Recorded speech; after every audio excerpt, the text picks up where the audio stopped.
প্রিয় দর্শক, এই মুহূর্তে যারা দেশে কিংবা প্রবাসে বসে নবীনগরের কথার আজকের নতুন আরেকটি ভার্চুয়াল আড্ডায় সংযুক্ত হয়েছেন, আমি গৌরাঙ্গ দেবনাথ অপু, এডিটর, নবীনগরের কথা। বরাবরের মতো আপনাদেরকে সান্ধ্যকালীন এরকম একটি ভার্চুয়াল আড্ডায় প্রীতি এবং শুভেচ্ছা জানাচ্ছি। আজ 28শে এপ্রিল 2026, নবীনগরের কথার 440 পর্ব আজ। এরই মধ্যে আমরা 439টি পর্ব শেষ করেছি। আপনারা জানেন যে সমসাময়িক ঘটনা নিয়ে আমরা সবচেয়ে বেশি এই ধরনের আড্ডা অনুষ্ঠান করে থাকি। এছাড়াও নানান বিষয় নিয়ে কথা বলবার চেষ্টা করি।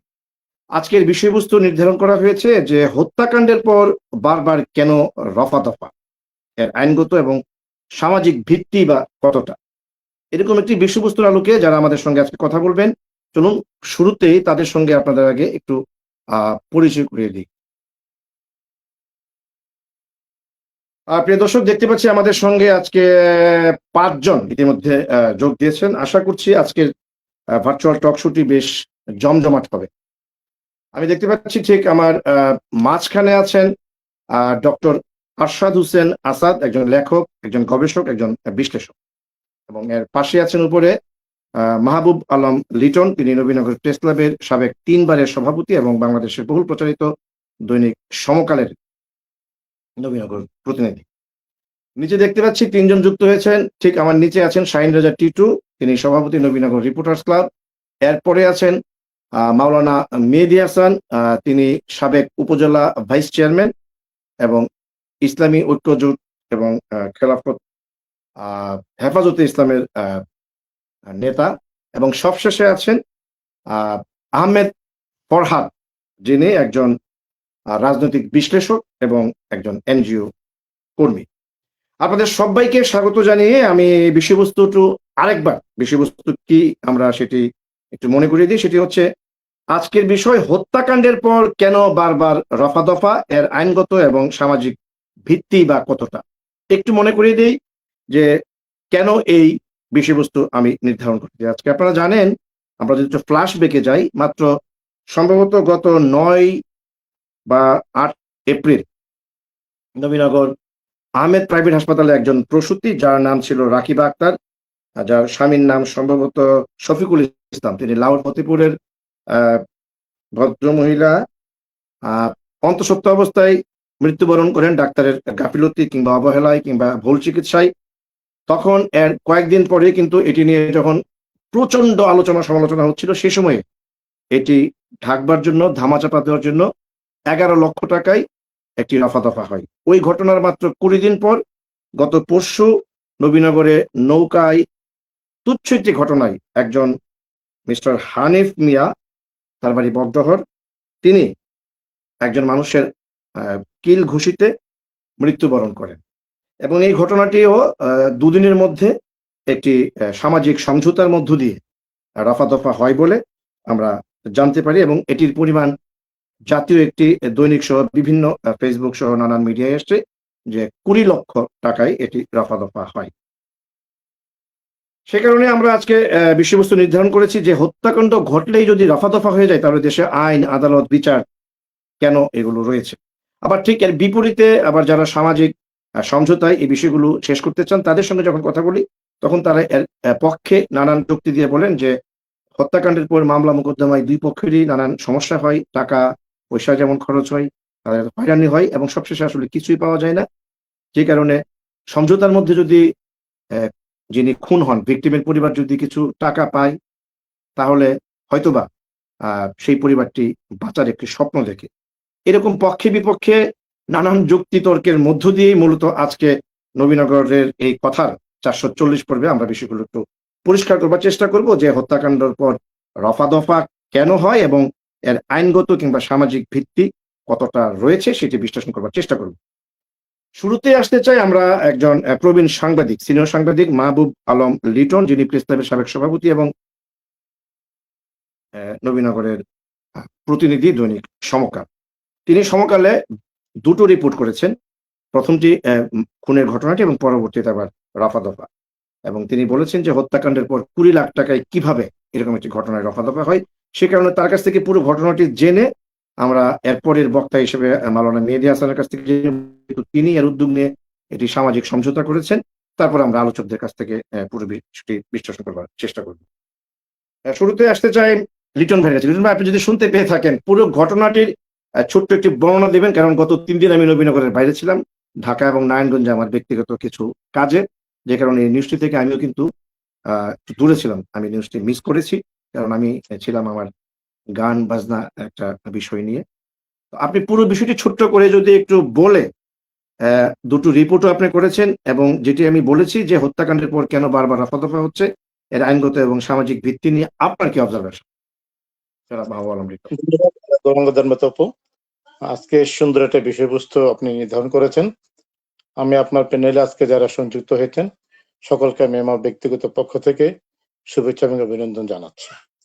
আমি প্রথমেই বলবো যে ঘটনাটা গত পরশুদিন ঘটেছে আমাদের নৌকা ঘাটে, বগডো গ্রামের হানিফ মিয়া তার স্ত্রী সহ তার মেয়ের বাড়িতে যাওয়ার উদ্দেশ্যে নৌকাতে উঠেছিলেন, মেরকোটা যাবেন।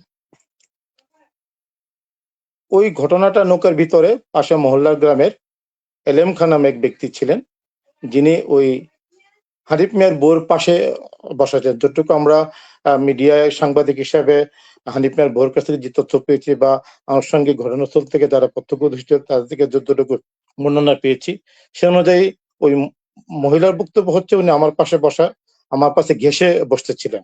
এবার তো আমার স্বামী বাধা দিছে, তর্ক এক পর্যায়ে উপর্যুপরি তাকে গিল ঘুষি মারা শুরু করে।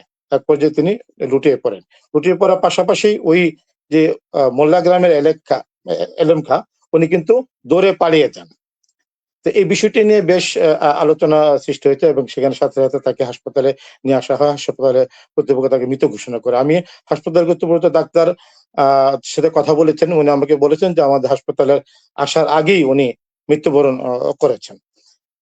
তো এই ঘটনাটা অবশ্যই একটা দুঃখজনক ঘটনা। সাধারণত একটা বর্ষাকে কেন্দ্র করে এই ধরনের একটা ঘটনা, মৃত্যুর ঘটনা, এটা অস্বাভাবিক, এটা খুব দুঃখজনক এবং হৃদয় বিতরক একটি ঘটনা।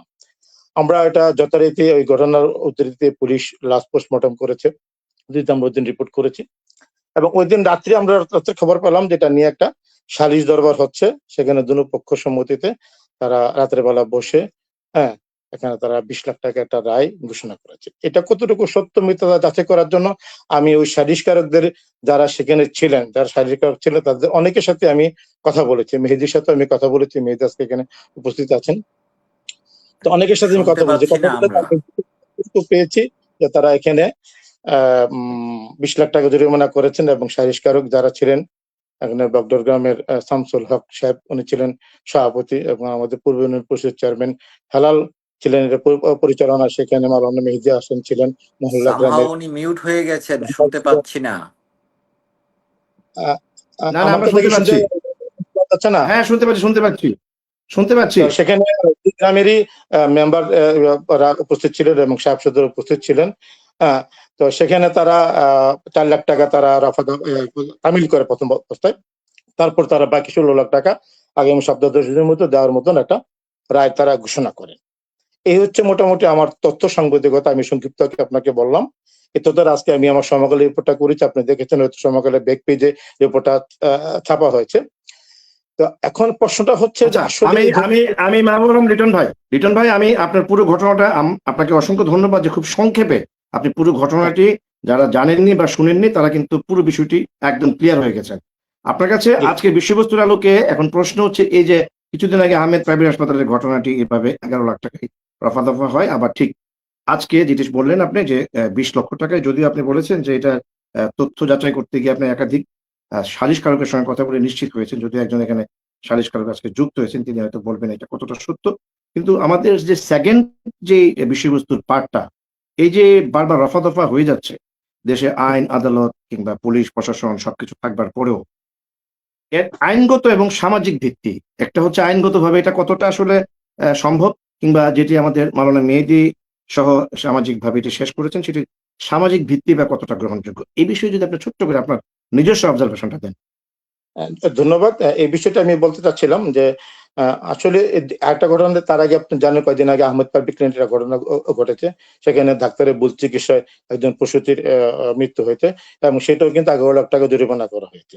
তো আসলে এই ধরনের ঘটনাটা আমরা চাইবো বা এটা যে দোষী ব্যক্তির বিচার হোক, এটা কিন্তু আসলে আমাদের স্বাভাবিক প্রক্রিয়া এবং এই বিচারটা হলে ভবিষ্যতে এই ধরনের অন্যায়গুলা কিন্তু আসলে হবে না যদি সঠিক বিচারটা হয়। কিন্তু দেখা যাচ্ছে যে আমাদের এখানে সে ধরনের সঠিক বিচারটা হচ্ছে না, তাই না? এখন না হওয়ার কারণে টাকার বিনিময়ে কিন্তু অপরাধীরা পার পেয়ে যাচ্ছে। এটা কিন্তু আসলে খুব একটা বেশি আমাদের জন্য আইন শৃঙ্খলার অবনতির জন্য এটা দিক। আইন শৃঙ্খলা উন্নতি হতে গেলে কিন্তু এই ধরনের অপরাধীরা যারা এই ধরনের তারা দেখা যায় তারা ডাক্তার না, কিন্তু ভুয়া ডাক্তার সেজে সে চিকিৎসা করে রোগী মারা যায়। তাদের ক্ষেত্রে কঠোর আইনগত ব্যবস্থা নেওয়া উচিত। তারপর একটা লোক শুধু তাকে আমি মানে মব করে তাকে আমি মেরে ফেলবো, এটাও কিন্তু অন্যায়। এটা কিন্তু অন্যায় বিচার তাৎক্ষণিক হওয়া উচিত। কিন্তু আমাদের বাংলাদেশে আইনি ব্যবস্থা এতটা জটিল, এতটা মানে কি বলবো দীর্ঘস্থায়ী, যার কারণে কিন্তু আসলে এইসব বিচারগুলা খুব লেন্দি প্রক্রিয়া ভিত্তিক মানুষে যেতে চায় না, কিন্তু এগুলি সালিশের মাধ্যমে এগুলো তারা সারার জন্য চেষ্টা করে। দেখেন আইনগত ভিত্তি আমি যেটা বলবো যে হ্যাঁ অবশ্যই এই ধরনের সালিশ বিচারে আইনগত একটা ভিত্তি আছে। এটা হচ্ছে সালিশ এবং বিচার হচ্ছে আদালতের বাইরে তৃতীয় পক্ষের মাধ্যমে যেই বিবাদ নিষ্পত্তি হয় সেটাই বলে আইনগত একটা পদ্ধতি আছে, আইনগত একটা বিধান আছে। মূলত এটা দুই পক্ষের সম্মতিতে এবং এই কম খরচে নিষ্পত্তির জন্য এটা ব্যবহৃত হয়। এটা কিন্তু বাংলাদেশে 2001 অনুযায়ী একটা আইন আছে, সামাজিক আইন। ওই আইন অনুযায়ী কিন্তু এটা পরিচালিত হয় এবং সেখানে কিন্তু গ্রামের মাতব্বররা কিন্তু দুই পক্ষের সাথে বসে তারা একটা মানে সহজে পক্ষে আদালতে দীর্ঘস্থায়ী সহজে লোক এই বিচারগুলো করে দেয়। কিন্তু এটা আমি জানি না যে তারা গ্রাম সভা দ্বারা কত টাকা পর্যন্ত তারা রায় করতে পারে, কিন্তু এটা সামাজিক ভিত্তি আছে এবং আইনও ভিত্তি আছে। কারণ আদালতের বাইরে তারা তৃতীয় পক্ষ দ্বারা সাহেব সদর তার বিচারটা করতে পারে। এটার বাইরে কিন্তু আরেকটা সালিশকারক আছে, এটা হচ্ছে ইউনিয়ন পরিষদের চেয়ারম্যান। ইউনিয়ন পরিষদের চেয়ারম্যান তার একটা গ্রাম্য সালিশি বোর্ড আছে, 5 সদস্য বিশিষ্ট সালিশি বোর্ড। সেখানে তারা একটা বিচার আচার করতে পারে।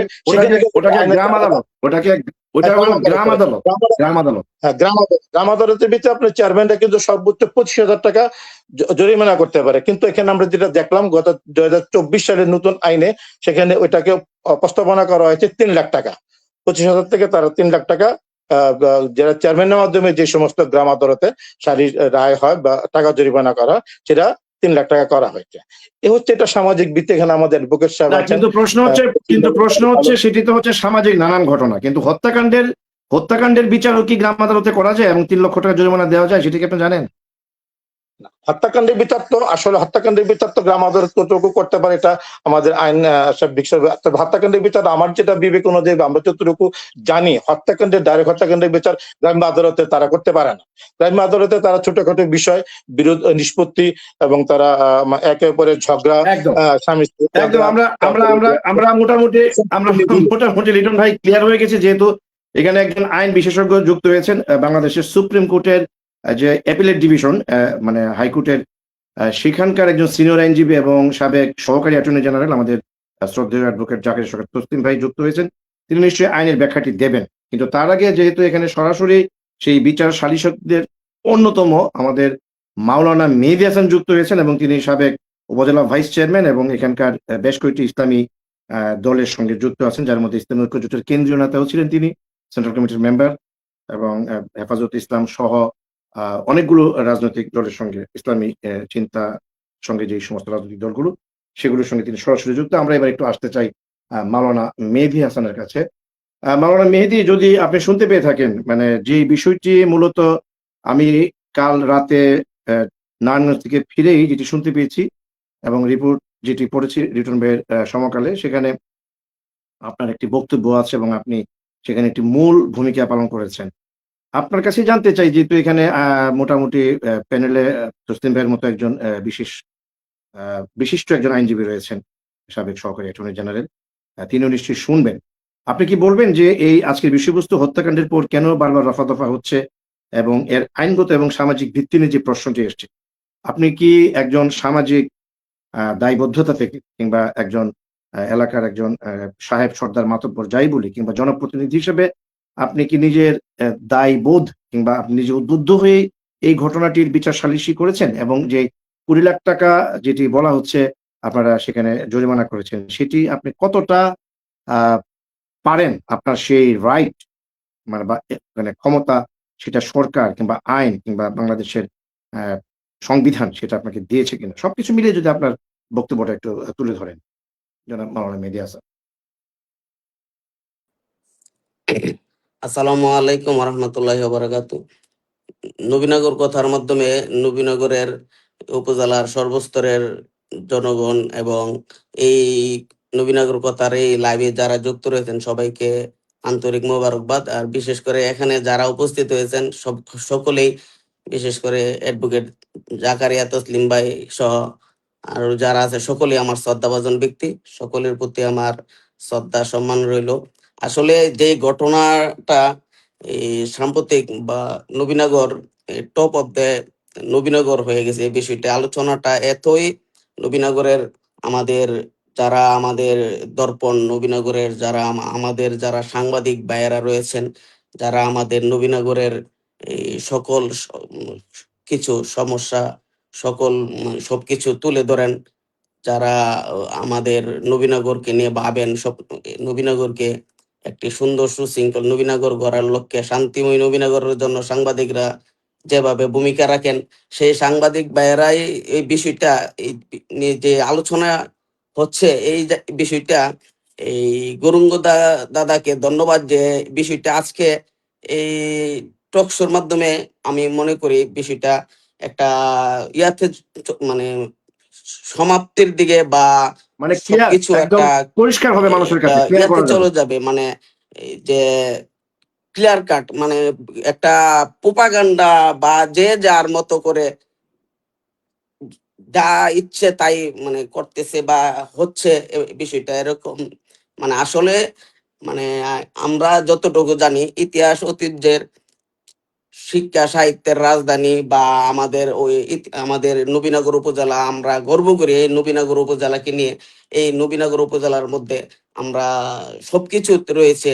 সেই উপজেলা কিন্তু আমরা দাঙ্গা প্রবণতা থেকে আমরা বেরিয়ে আসতে পারিনি। আমাদের আমাদের বিগত দিনে যারা এমপি মহোদয় ছিল, বিশেষ করে আমাদের এবাদুল করিম, মরহুম এবাদুল করিম বুলবুল সাহেব, উনি কিন্তু সর্বোচ্চ ভাবে কাজ করে গেছেন দাঙ্গা প্রবণতা থেকে আমাদের নবীনগর উপজেলাকে বের করে নিয়ে আসতে। মরহুম কাজী আনোয়ার সাহেবও কাজ করেছেন, ফৈজুর রহমান বাদল সাহেবও কাজ করে গেছেন।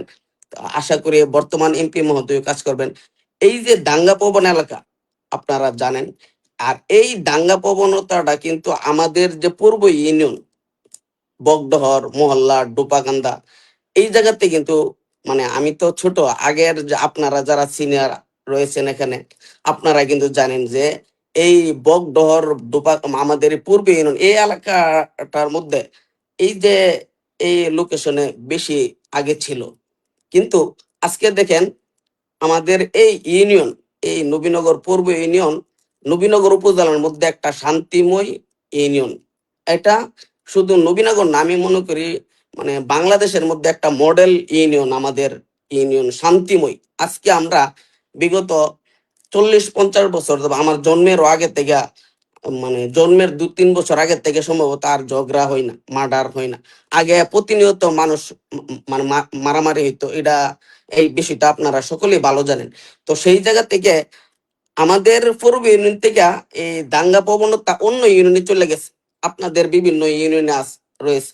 তো এই জায়গা এই যে অশান্তি, এই যে আপনার এলাকার মধ্যে যে হানাহানি মারামারি, আমাদের এই যে এই নবীনগর ব্রাহ্মণবাড়িয়া জেলাকে সমস্ত বাংলাদেশের মধ্যে একটা এই এই ব্রাহ্মণবাড়িয়াকে একটা ইয়া হিসেবে দেখা হয় যে টেটার রাজধানী ব্রাহ্মণবাড়িয়া, বা আমাদের যে ইতিহাস ঐতিহ্যের ব্রাহ্মণবাড়িয়া বা নবীনগর, সেটা কিন্তু আমরা বিগত দিনে আমাদের দাঙ্গা প্রবণতা দিয়ে আমাদের এই ইউনিয়নকে কিন্তু কলঙ্কিত করছি। শুধু ব্রাহ্মণবাড়িয়া না, সারা পৃথিবীর মধ্যে আমরা দেখেছি এই যে পা কাটা নেওয়া যে সারা এই যে ইয়ে হয়েছে, এগুলো কিন্তু অনেক আমাদের এই উপজেলার কিন্তু আমাদের এই যে ইতিহাস ঐতিহ্য এগুলো কিন্তু নষ্ট হয়েছে। তো সেই জায়গা থেকে আমাদের এমপি মহোদয় যারা ছিল তারা কিন্তু এই দাঙ্গা থেকে বের হয়ে আসার জন্য সর্বোচ্চ ভাবে ওনারা কাজ করে গেছেন।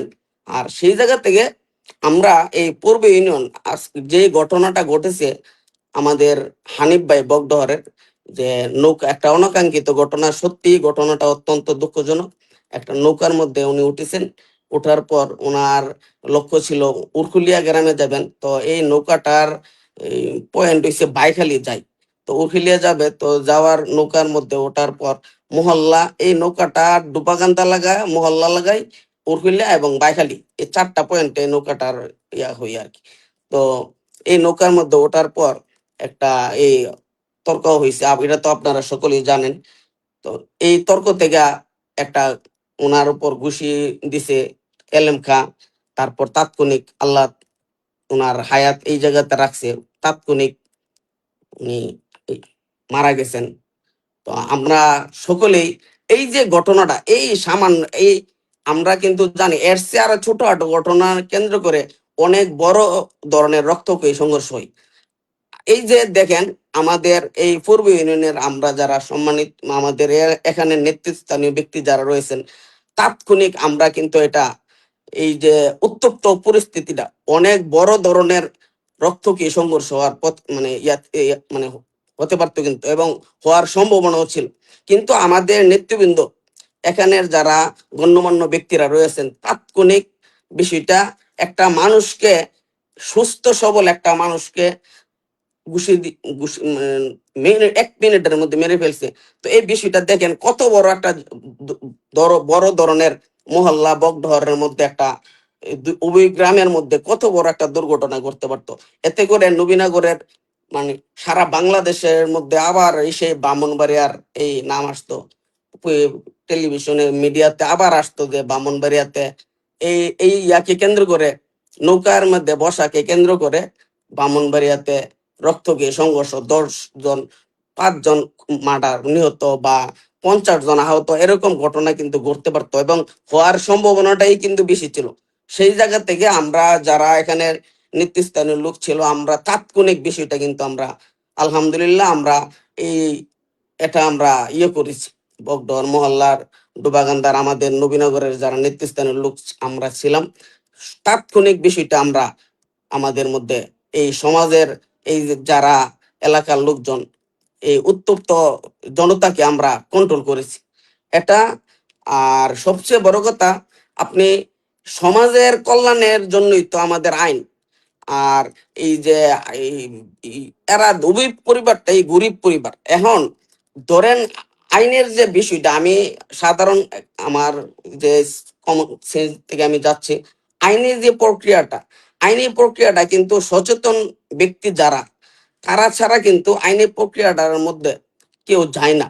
কারণ বাংলাদেশের যে বিচার ব্যবস্থা, আপনার এটা আমি জানি, আমি আমার ভাই র্যাব আমার ভাইকে বাড়ি থেকে ধরে নিয়ে মাইরে ফেলাইছে, তার নামে কোথাও একটা অভিযোগ নেই।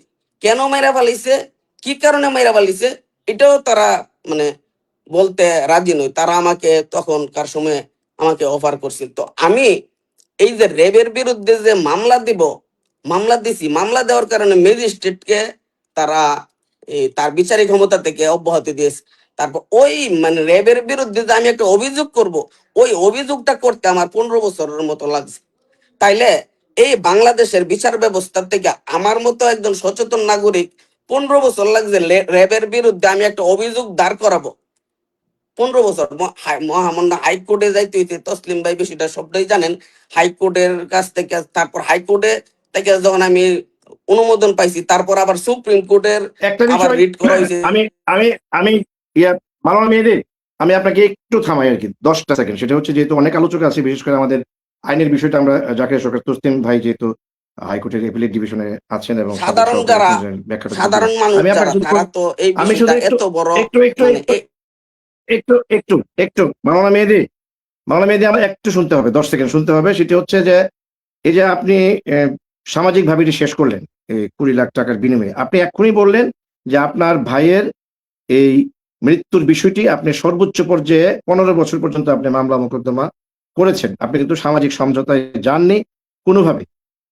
এরপরেও আপনার কাছে আমার প্রশ্নটি সূচনাতেও ছিল, এখনো আরেকবার করতে চাই, যেহেতু আমরা পরবর্তীতে আরেকজন আলোচকের কাছে যাব। আপনি সামাজিকভাবে এটি করতে পারেন কিনা? হ্যালো হ্যালো, আচ্ছা চলে আসছেন আবার। জি দাদা।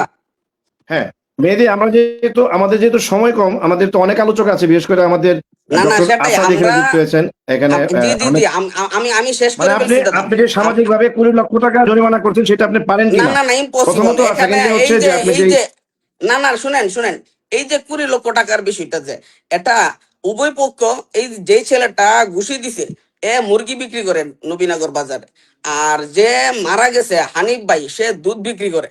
দুটা পরিবারে একবারে দরিদ্র পরিবার।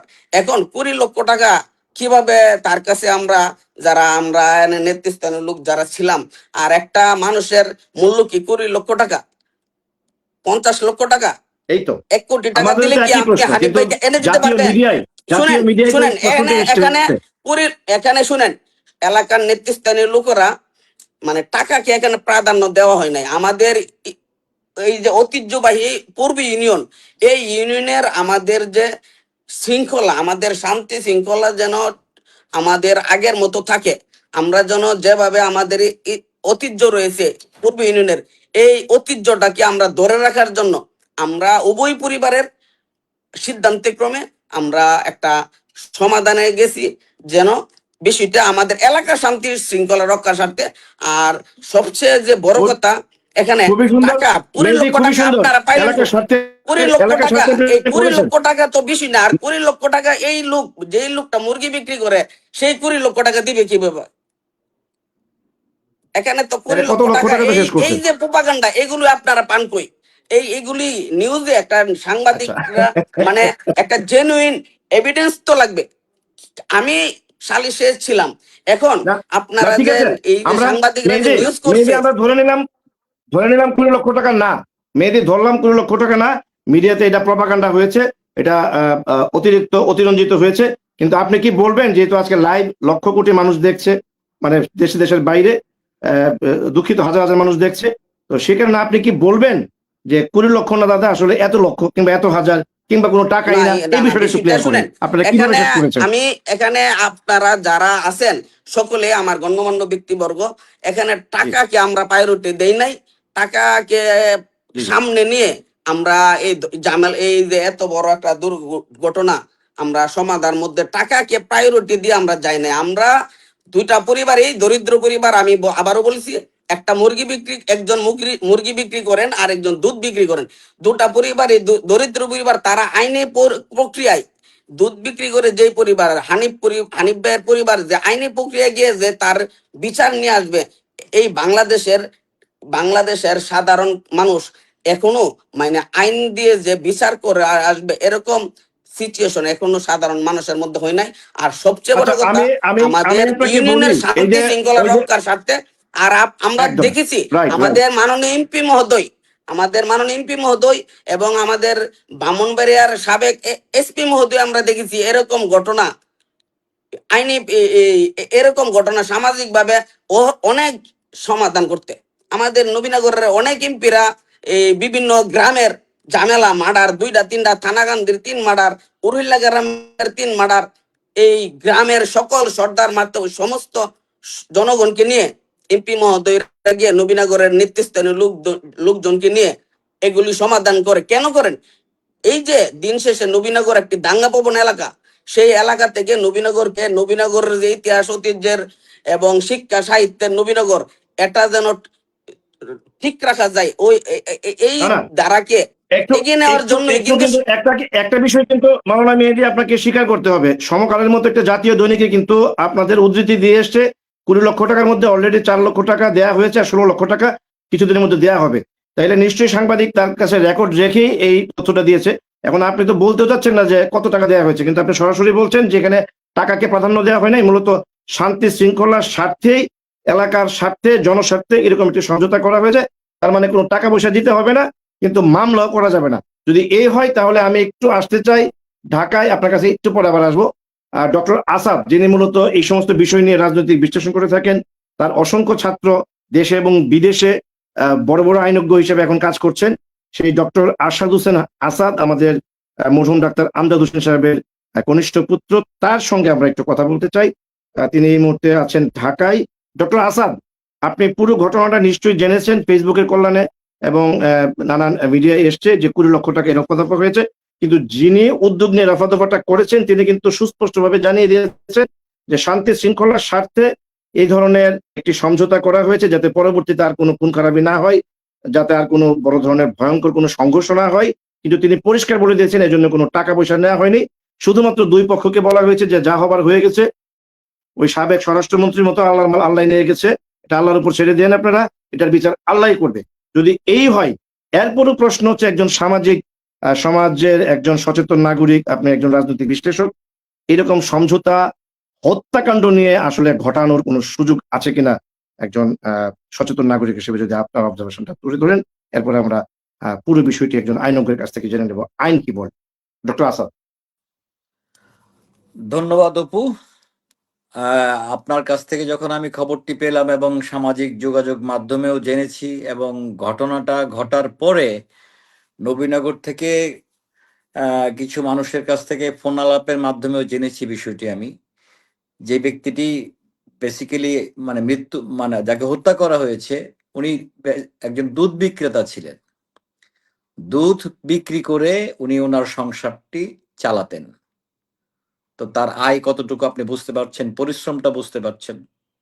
খুবই নিরীহ একটা মানুষ, তাই তো? এখন সমাজের মধ্যে নানান সুকর্ম কুকর্ম দুটোই থাকে, এবং মানুষের যে সাইকোলজি যেটাকে বলে, মানে মনস্তত্ত্ব যেটাকে বলে, কোনো মানুষের ভিতরে তো ঢুকে মানুষ আসলে বুঝতে পারে না, প্রশাসনের মানুষ না, এবং এই আমাদের যারা বিচারক আছেন, আমরা এখানে কেউই কারো ভিতরের মনস্তত্ত্বটা বুঝতে পারি না।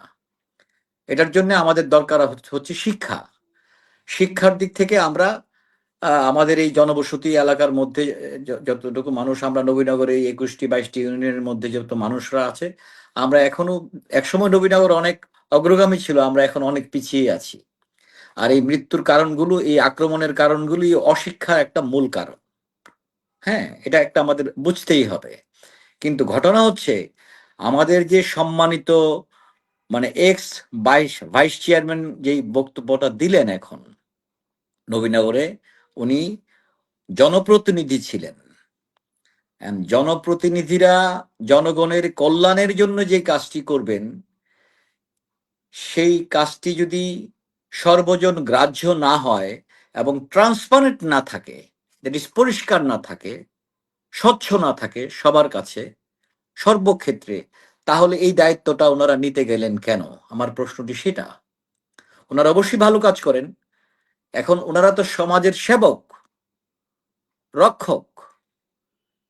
এখন রক্ষকের কোনো মানে নীতি নির্ধারণের জন্য যদি মানুষের জীবন মানে বক্ষণের মানে পর্যায়ে গিয়ে পড়ে, নিঃশেষ হয়ে যান, তাহলে তো আর আমাদের বলার কিছু থাকে না।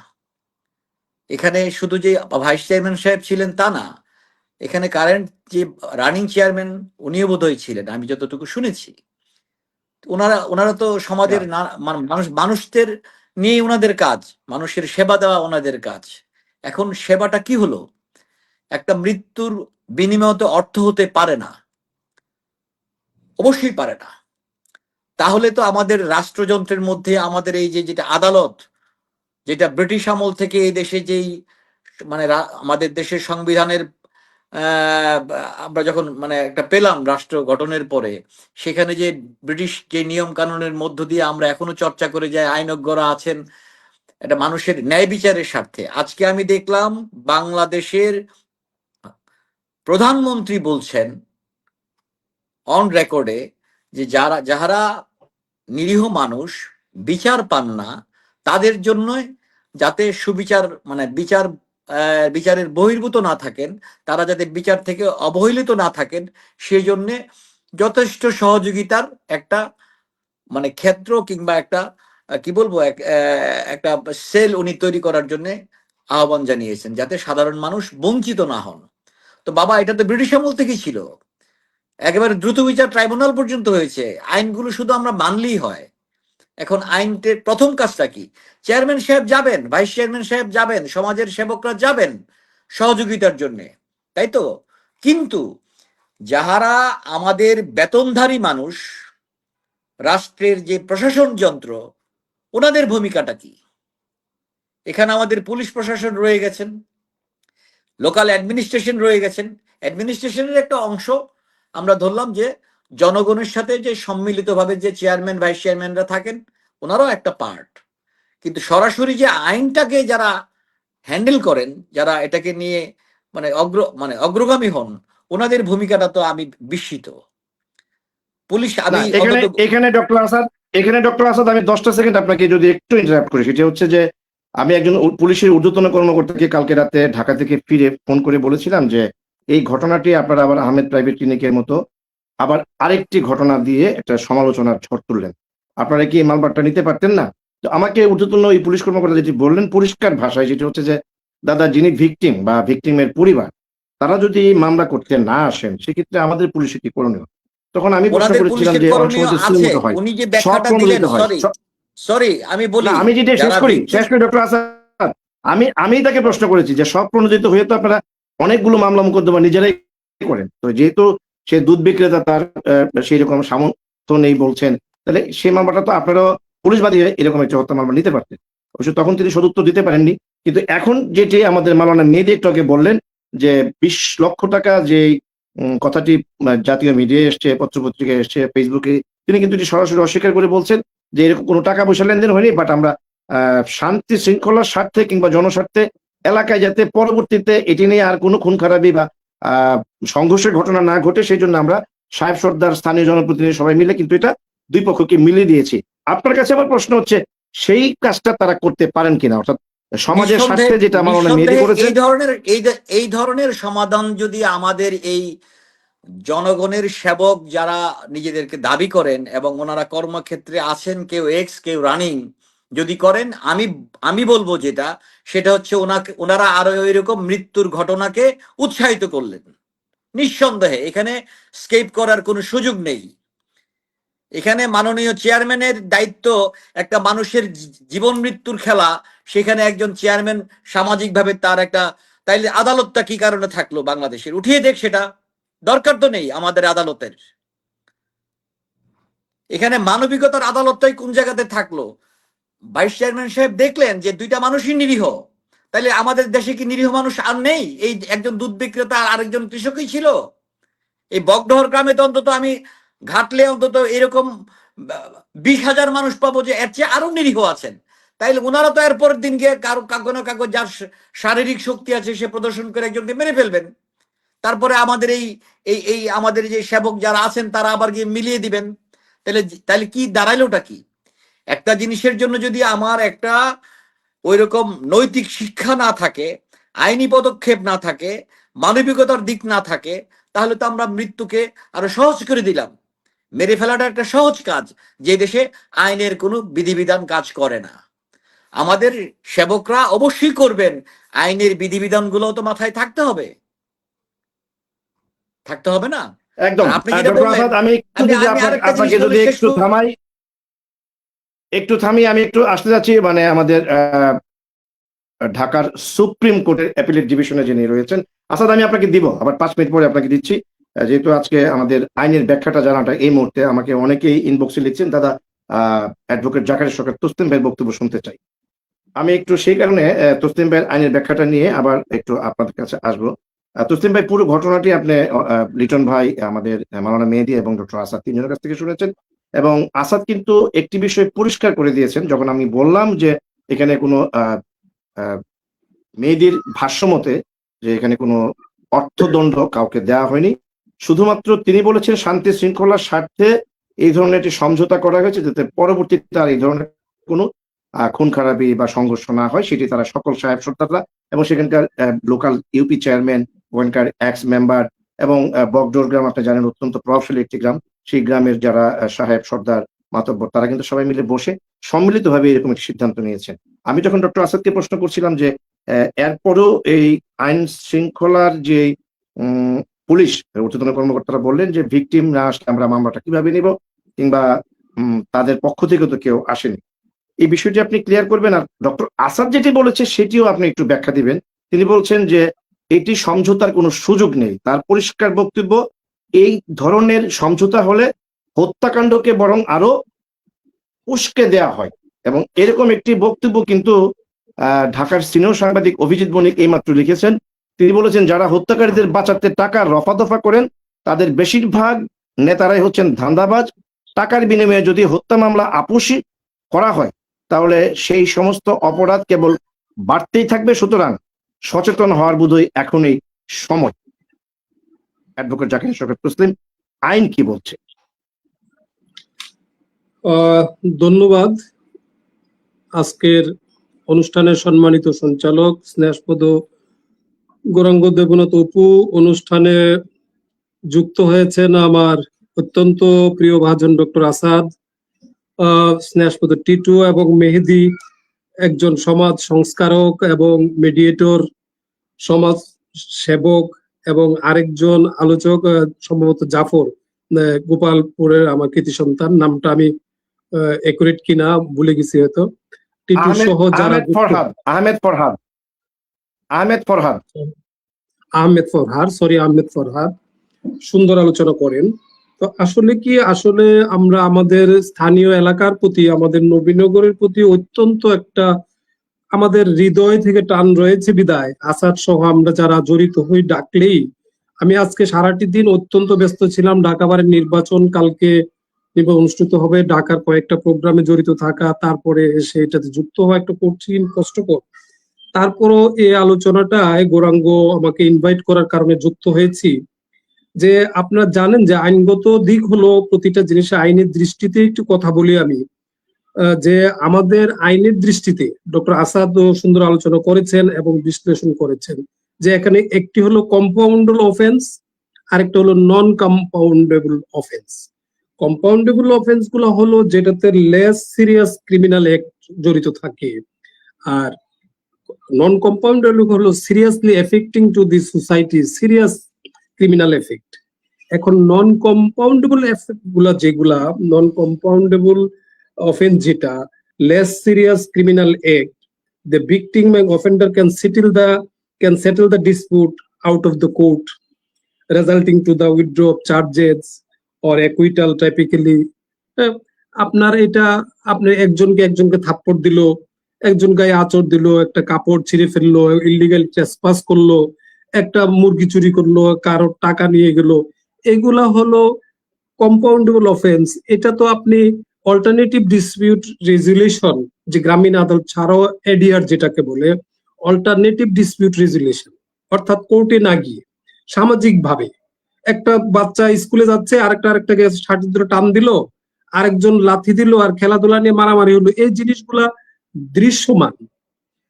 এই জিনিসগুলা আপনার কম্পাউন্ডেবল অফেন্স, এগুলাকে সহজভাবে সামাজিকভাবে বসে সমাজ নেতারা, সমাজ সংস্কারকরা, মেম্বাররা, গ্রামীণ আদালতের যারা বিচারক তারা শেষ করতে পারেন। কিন্তু সমাজকে যেটা আপনার সিরিয়াস ক্রাইমস এফেক্টিং সোসাইটি, যেগুলা মার্ডার, রেপ এবং এই ধরনের সিরিয়াস ক্রাইম যেটা করে, সমাজকে এফেক্ট করে, যেটা 302 আদালতে বিচার হয়, সেইটার দায়িত্ব তো আপনার অন্য কেউ নিতে পারে না। এই ধরনের murder, rape can not be settled even with the victim's consent and must proceed to the trial. এটা must proceed to the trial with the victim consent to the victims. এখন যেটাকে আন্ডার সেকশন 302 পেনাল কোডের জড়িত, এই জায়গায় এই দায়িত্বটা নিয়ে গেলেন আপনি, এটার আইনগত কিন্তু যুক্তিকতা নাই, there is no validity। কারণ এখানে যদি এখন থানার যখন জানলেন আমি সিরিয়াসলি অফেন্ডার করেছে, যে থানা বলে কেউ তো আসে নাই, কেউ আসবে না, আপনার থানার দায়িত্ব রয়েছে। ডক্টর আসাদ বিশ্লেষণ করে এটা আরো আমার সাথে যুক্ত হবে মনে করি, থানার নিজস্ব একটা দায়িত্ব আছে। Contributor of the Nabinagar, jurisdiction of the Nabinagar থানা, এইখানে নবীনগর থানার 214টা গ্রামের যে কোনো জায়গায় যে কোনো ঘটনা ঘটে, যদি কেউ নাও আসে তাহলে থানার দায়িত্ব রয়েছে ওইটা জেনে নিজেরা ইনকোয়ারি করে, ওইটাতে আপনার থানায় জিডি করবে, মামলা করবে, প্রথম জিডি, তারপরে এটা মামলা হয়ে যাবে। কাজী থানাওয়ালা বলে যে কেউ তো আসে নাই, তা আপনি ঘুমান থানায় বসে বসে ঘুমানোর জন্য আপনাকে থানায় রাখা হয়নি। কোথায় কি ঘটছে আপনার সোর্স রয়েছে, সোর্স আপনাকে তথ্য দিবে। এই জায়গায় যদি কোনো ধরনের নন কম্পাউন্ডেবল ঘটনা ঘটে, তাহলে থানাওয়ালার দায়িত্ব নিয়ে তারা এটাকে কেস হিসাবে জিডি করে দায়িত্ব ইনকোয়ারি করে মামলা করবে। তবে যাই হোক, আমরা সমাজ সংস্কারক যারা, সমাজ সেবক যারা, তারা সমাজের ভালো চিন্তা করেন, আমরা তাদেরকে এই দিক থেকে আমরা ধন্যবাদ জানাই যে সমাজের ভালো চিন্তা করেছেন। কিন্তু আপনি মাওলানা মেহেদী, আপনি একটা জিনিস বলেছেন যে আপনার জন্মের পূর্বে থেকে মৌলাতে বগডোর দোবাগন যে গন্ডগোল হতো, হ্যাঁ, ওগুলার আমরা চাক্ষুষ সাক্ষী না হলো 80 দশকের আগে, 70 দশকের পর আমরা যখন স্কুলে পড়ি, একেবারে ছোট, বর্ষা সিজন স্কুল থেকে এসে গরমের দিনে এরকম আগস্টে দিকে, জুলাই আগস্টে বসে থাকতাম মসজিদের ঘাটলায়, হঠাৎ খবর আসতো যে বগডোর গ্রামে গন্ডগোল হয়েছে, 2 জনকে একবার পানিতে কেটে ফেলছে, সরাসরি মারামারি হয়ে কোবাইয়া কেটে ফেলছে। ঠিক পরের বছর এরকম হইতো, ঠিক যখন বর্ষা হইতো এই ধরনের হইতো। মেহেদী সঠিকই বলেছে, কিন্তু বিগত 40 বছর যাবত একটা সুন্দর একটা উদাহরণীয় কথা বলেছে। এবং পশ্চিম ইউনিয়নে এরকম হতো, যখন জলবাইচের আমি যখন নবীনগর, তখন শীতের রাত্রিতে দিনের বেলা দেখা যায় পশ্চিম ইউনিয়নে সকালবেলায় জমি লাগাইতে গিয়ে মারামারি হয়ে থানায় লোক লাশ চলে আসতো।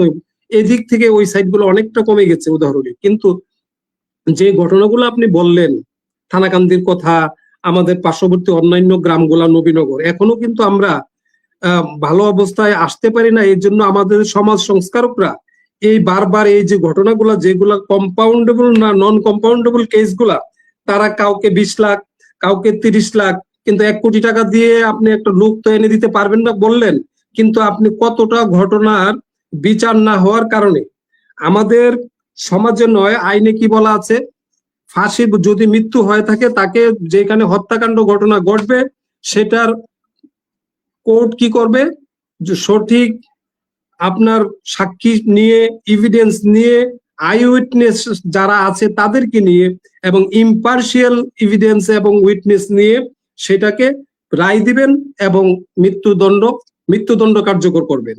কিন্তু এইগুলো আমাদের হয় নাই বিধায় আচ্ছা 300 কার্যকরিতা আসে নাই। তোসলিম ভাই 10 সেকেন্ড, এখানে আমাদের ওই যে বিপ্লব মুসাফির, আপনি তাকে চিনেন, আমাদের হেলাল ভাইয়ের ছোট ভাই, স্কুল শিক্ষক, একজন ভালো আবৃত্তি শিল্পী, উনি আবার লিখতে চাচ্ছেন যে দুঃখ লাগছে আজকের বিদগ্ধ আলোচকগণ বলেই যাচ্ছেন এটি একটি হত্যাকাণ্ড। অবাক বিষয় হচ্ছে এটি হত্যাকাণ্ড হবে কেন? এটি তো একটি দুর্ঘটনা। এটি ব্যাখ্যা কি দিবেন? অর্থাৎ যিনি, যাকে ঘুষি মেরে ফেললো আমাদের বিশিষ্ট আবৃত্তি শিল্পী এবং একজন শিক্ষক, বলছেন এটি হত্যাকাণ্ড হবে কেন? এটি তো একটা দুর্ঘটনা। এই ব্যাখ্যা কি দিব আমরা? শিক্ষক, উনি শিক্ষক, তাহলে উনি কি হত্যাকাণ্ড এবং দুর্ঘটনার ডেফিনিশনটা এখন আমাদের দরকার। তো ডক্টর আসাদ আছেন, উনি এখন তো সর্বোচ্চ বিদ্যাপীঠের ডক্টর, এখন আসাদের উপরে দিয়ে আসাদ এটা বিশ্লেষণ করবেন দুর্ঘটনা এবং হত্যাকাণ্ড। আমরা আলোচনা করতেছি হত্যাকাণ্ড বারবার হওয়ার কারণে নবীনগরের বিচারটা, আমরা সেই রকম বিচার আদালতের হচ্ছে না বিদায় এই ঘটনাগুলা বারবার হচ্ছে। এবং উদাহরণীয় যদি হয়ে থাকতো যে এমক ঘটনার কারণে নবীনগরের 302 এর আওতায় এই ব্রাহ্মণবাড়িয়া জেলা জজ আদালত একটি একটা হত্যাকাণ্ডের কারণে এতজনকে ফাঁসি দিয়েছে, এতজনকে যাবজ্জীবন দিয়েছে, তাহলে ওই গ্রামে গিয়ে দেখেন, যদি হইতো যে ওই কেস মামলা বাইতে লক্ষ লক্ষ টাকা ব্যয় করতে করতে, আদালতের বারান্দায় আসতে যাইতে বছর সম্পত্তি বিক্রি করতে আর এই গ্রামে গন্ডগোল হয় না, ওই বাড়িতে আর গন্ডগোল হয় না।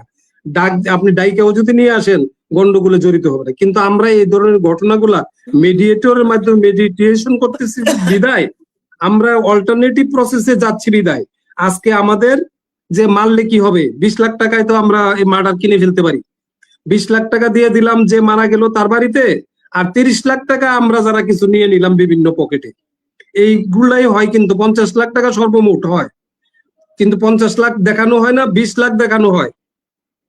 আর কোথাও বেশি বড় গ্রামের হইলে, মেহেদীর গ্রামের মতো বড় লোকের গ্রামের হইলে, যেখানে টাকাটা বেশি আর্নিং হয়, ওই জায়গায় কোটি টাকা হইলে এই জায়গায় হবে 30 লাখ, আর 70 লাখ চলে যাবে অন্য জায়গায়। আমার ইউনিয়নের আপনার ইয়েতে কি বলে, উরকুলিয়াতে প্রতি বছর দেখেন ওই গ্রামটাতে মার্ডার হয় প্রতি বছর, এবং ওইটার আপনার এ পর্যন্ত মার্ডারের বিচার হয় নাই। কিন্তু লেনদেন প্রতি বছর তারা বসে শেষ করেন। এক গ্রুপকে তারাই দেয়, আরেক গ্রুপ থাকে, আরেক গ্রুপ আসে, আরেক গ্রুপ যায়, কিন্তু থানার সাথে লিয়াজও কিন্তু থাকে এবং টাকার লেনদেন হয়, বিচার হয় না।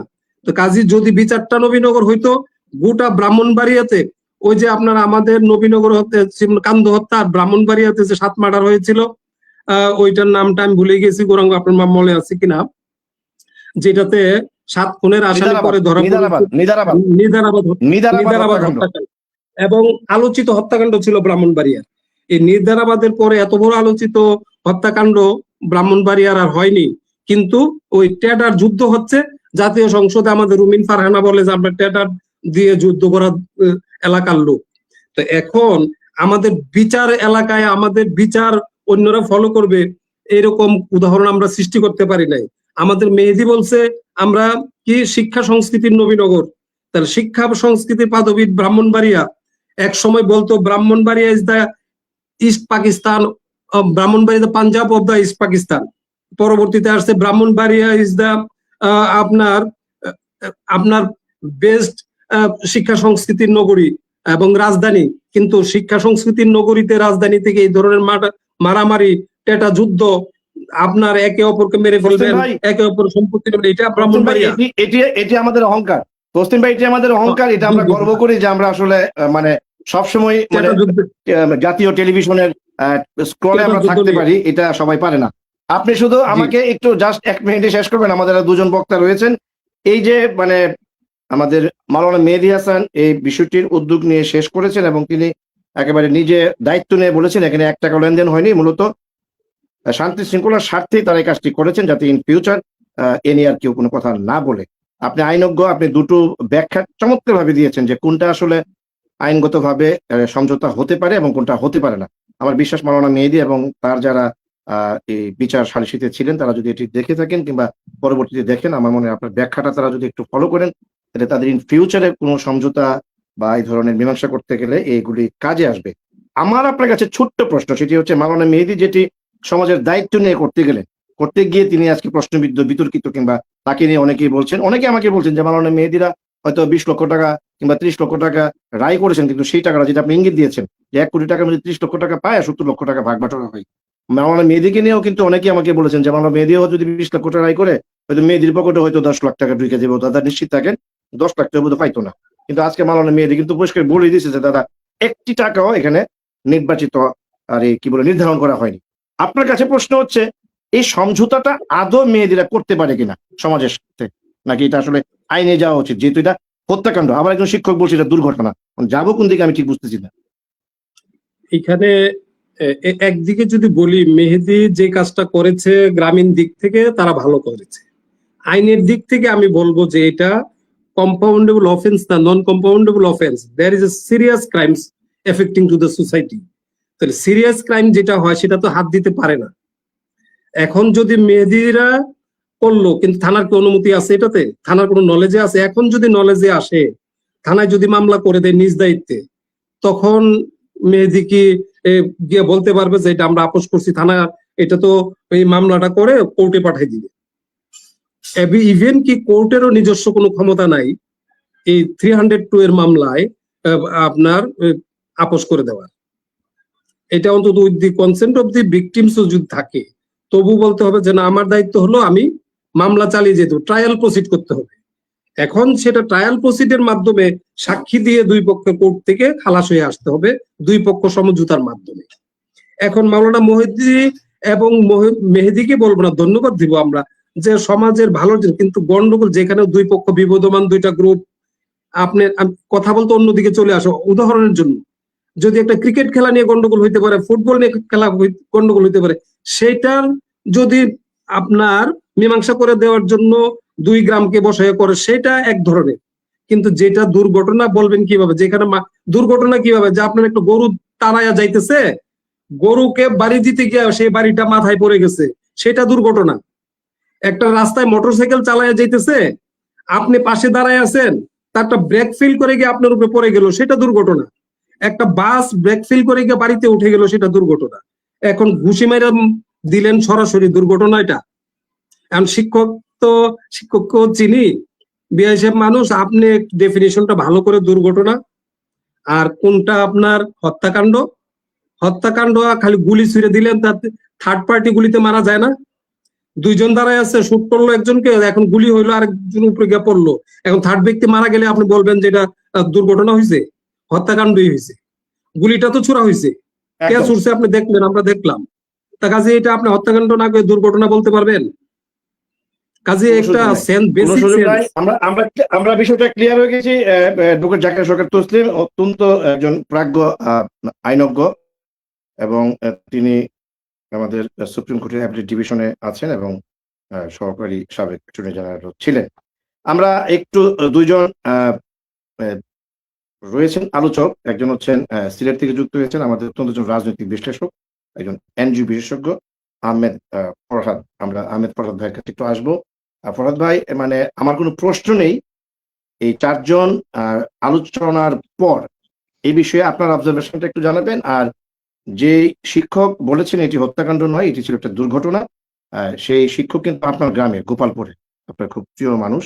তাকে যদি এর কোনো ব্যাখ্যা দিতে চান, সেই ছোট্ট একটা ব্যাখ্যা দিয়ে পুরো ঘটনাটি নিয়ে আসলে এটিকে মানে যেটি বলা হয়েছে যে আইন আদালত থাকবার পর কেন আসলে এরকম সমঝোতা হবে, আর এই ধরনের সমঝোতা হলে হত্যাকাণ্ডকে বলা হচ্ছে আর উস্কে দেওয়া হয়, যেটি ডক্টর আসাদ একদম সোজা বাংলায় বলেছেন যে এই ধরনের হত্যাকাণ্ডের সামাজিক স্বীকৃতি, সামাজিক মীমাংসা কোনোভাবে তিনি মেনে নিতে পারেন না সমাজের একজন সচেতন ব্যক্তি হিসেবে। আপনিও সমাজের একজন সচেতন রাজনৈতিক বিশ্লেষক এবং একজন এনজিও বিশেষজ্ঞ, আপনার বাড়ি নবীনগর, কি বলবেন? হ্যাঁ, ধন্যবাদ দাদা, সবাইকে শুভেচ্ছা।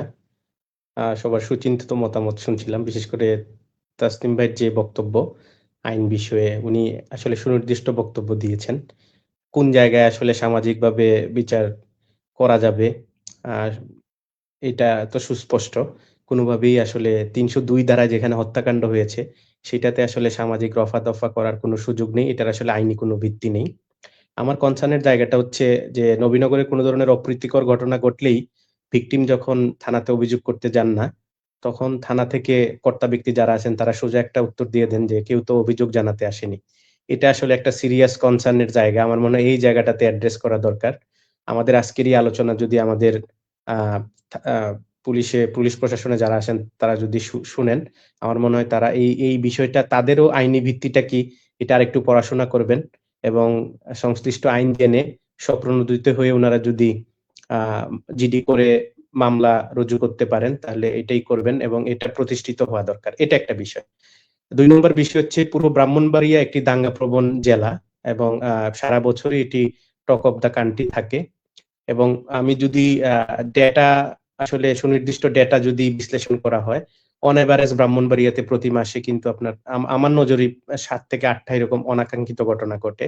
এটি হয়তো যদি পত্রিকার নিউজকেও যদি কাউন্টেবল হিসেবে নেয়া হয়, আমার মনে হয় সারা বছরে আমাদের এই ১২ মাসে পুরো ব্রাহ্মণবাড়িয়াতে ১০০'র মতো এই ধরনের হত্যাকাণ্ড ঘটে এবং এর বেশিরভাগই আসলে বিনা বিচারেই ঘটে এবং এটি আসলে আমাদের এই যে সামাজিক বিশৃঙ্খলা, আমাদের যে দাঙ্গা প্রবণ এরিয়া, টেটা যুদ্ধ, এগুলাকে আসলে যুগের পর যুগ দীর্ঘায়িত করছে।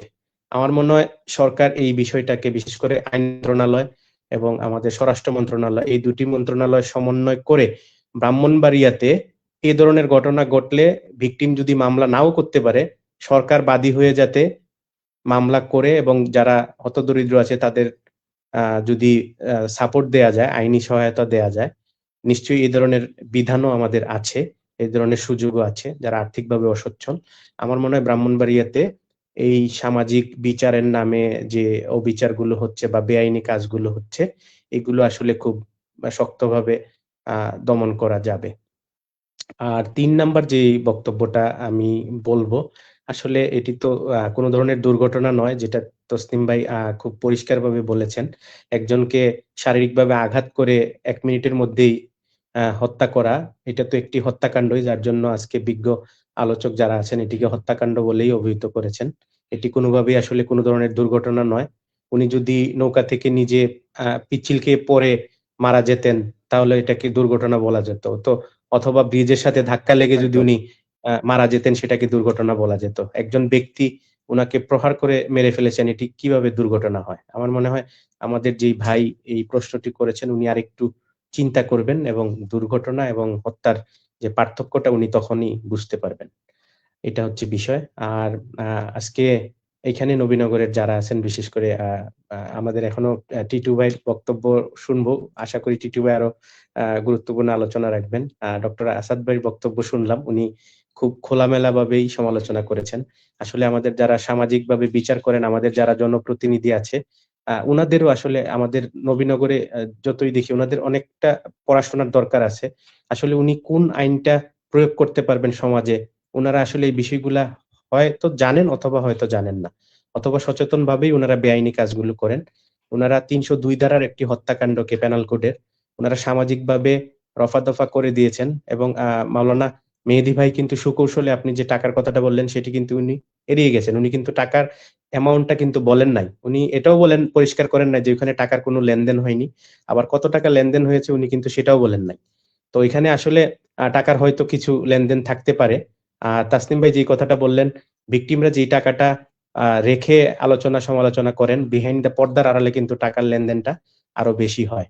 কারণ সামাজিক নেতৃবৃন্দ যারা আছেন, বিশেষ করে ব্রাহ্মণবাড়িয়া, সরাইল এবং এই দাঙ্গাপ্রবণ যে উপজেলাগুলো আছে, সেই উপজেলাগুলোতে এই দাঙ্গাপ্রবণ বিভিন্ন গ্রুপগুলোকে যারা নেতৃত্ব দেন, তারা আসলে বছরের পর বছর পারিবারিক ঐতিহ্যভাবে এই দাঙ্গাগুলোকে লালন করেন এবং এটা উনাদের অনেকটা সোর্স অফ ইনকাম। তো এই জায়গাগুলোকে আসলে রাষ্ট্রকে এই জায়গায় ব্যবস্থা নিতে হবে, যেহেতু বছরের পর বছর এগুলোর কোনো পরিবর্তন হচ্ছে না। আমার মনে হয় রাষ্ট্র স্বপ্রণোদিত হয়ে আমাদের বিশেষ করে বাংলাদেশের যেই জেলাগুলো, বিশেষ করে ব্রাহ্মণবাড়িয়া এইদিকে, ওইদিকে ফরিদপুর, এরকম যে জেলাগুলো আছে যেখানে দাঙ্গার প্রবণতা বেশি, সেই জায়গাগুলোতে আসলে একটা আলাদা স্পেশাল সেল করা, আইন মন্ত্রণালয় এবং স্বরাষ্ট্র মন্ত্রণালয়ের অধীনে রেখে যে এই ধরনের কোনো ভিকটিম ঘটলে যাতে ওই সেল সরাসরি মামলা করতে পারে।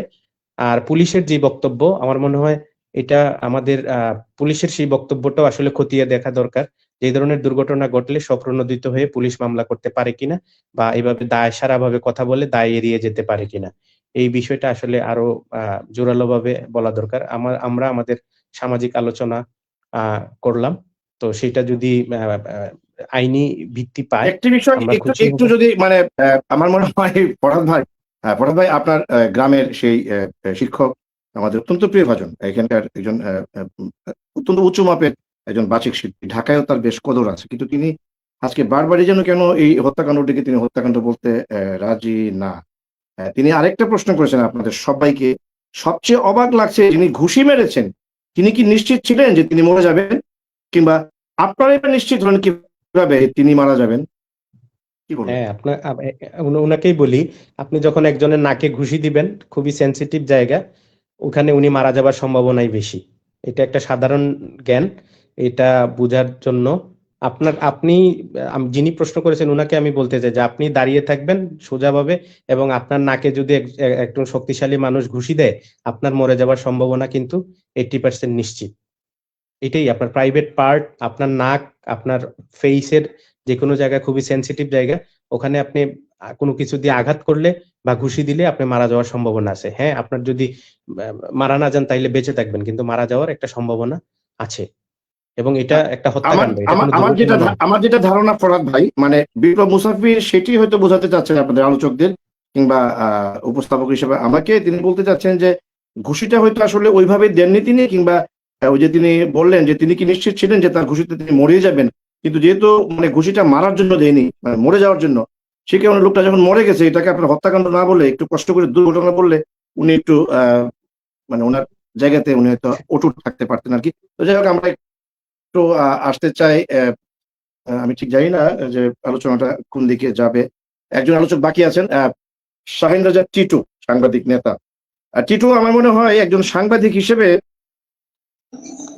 এই পুরো বিষয়টা নিয়ে একজন গতকাল আমার লেখার মধ্যে লিখেছিল, তিনি একজন পুলিশের কর্মকর্তা, তার ডাক নাম হচ্ছে স্বপন।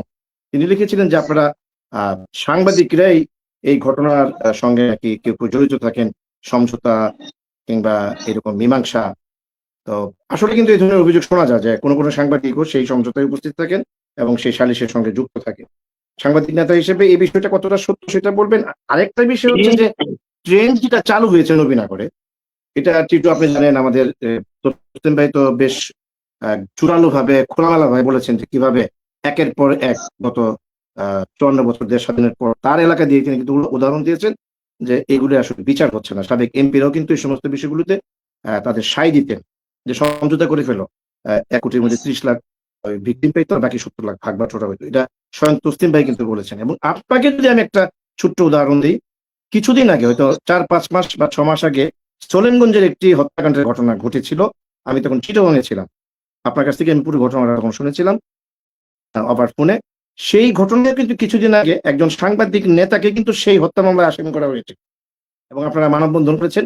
সেই সাংবাদিক নেতা ঘটনাস্থলে ছিলেন না, কিন্তু ইয়ের মধ্যে পড়ে গেছেন, গ্রুপিং এর মধ্যে পড়ে গেছেন। সেই হত্যাকাণ্ডটাও কিন্তু মাত্র 2-3 মাস আগে আমি যেটি ঢাকায় শুনেছি, একজন পুলিশের বড় কর্মকর্তার উদ্যোগে, ওই এলাকার একজন পুলিশের বড় কর্মকর্তা, তার উদ্যোগে নাকি এটি মীমাংসা হয়েছে 65 লক্ষ টাকায়।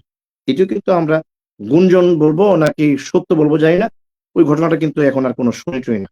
তো এই যদি অবস্থা হয়, একের পর এক যদি এরকম সমঝোতা হয়েই যায়, তাহলে আসলে যে বিষয়টি নিয়ে গত 2 দিন যাবত আলোচনা হচ্ছে নবীনগরে, বা এখানকার আলোচকরা যেটি বলছিলেন, বেশিরভাগ আলোচক যেভাবে যদি হত্যাকাণ্ডকে আমরা বিচার মীমাংসা দিয়ে শেষ করে ফেলি, তাহলে তো এই হত্যাকাণ্ড বাড়তেই থাকবে, যেটা ডক্টর আসাদ পরিষ্কার বলেছেন। একজন সাংবাদিক নেতা হিসেবে কি বলবেন শাহিন রাজা টিটু? ধন্যবাদ।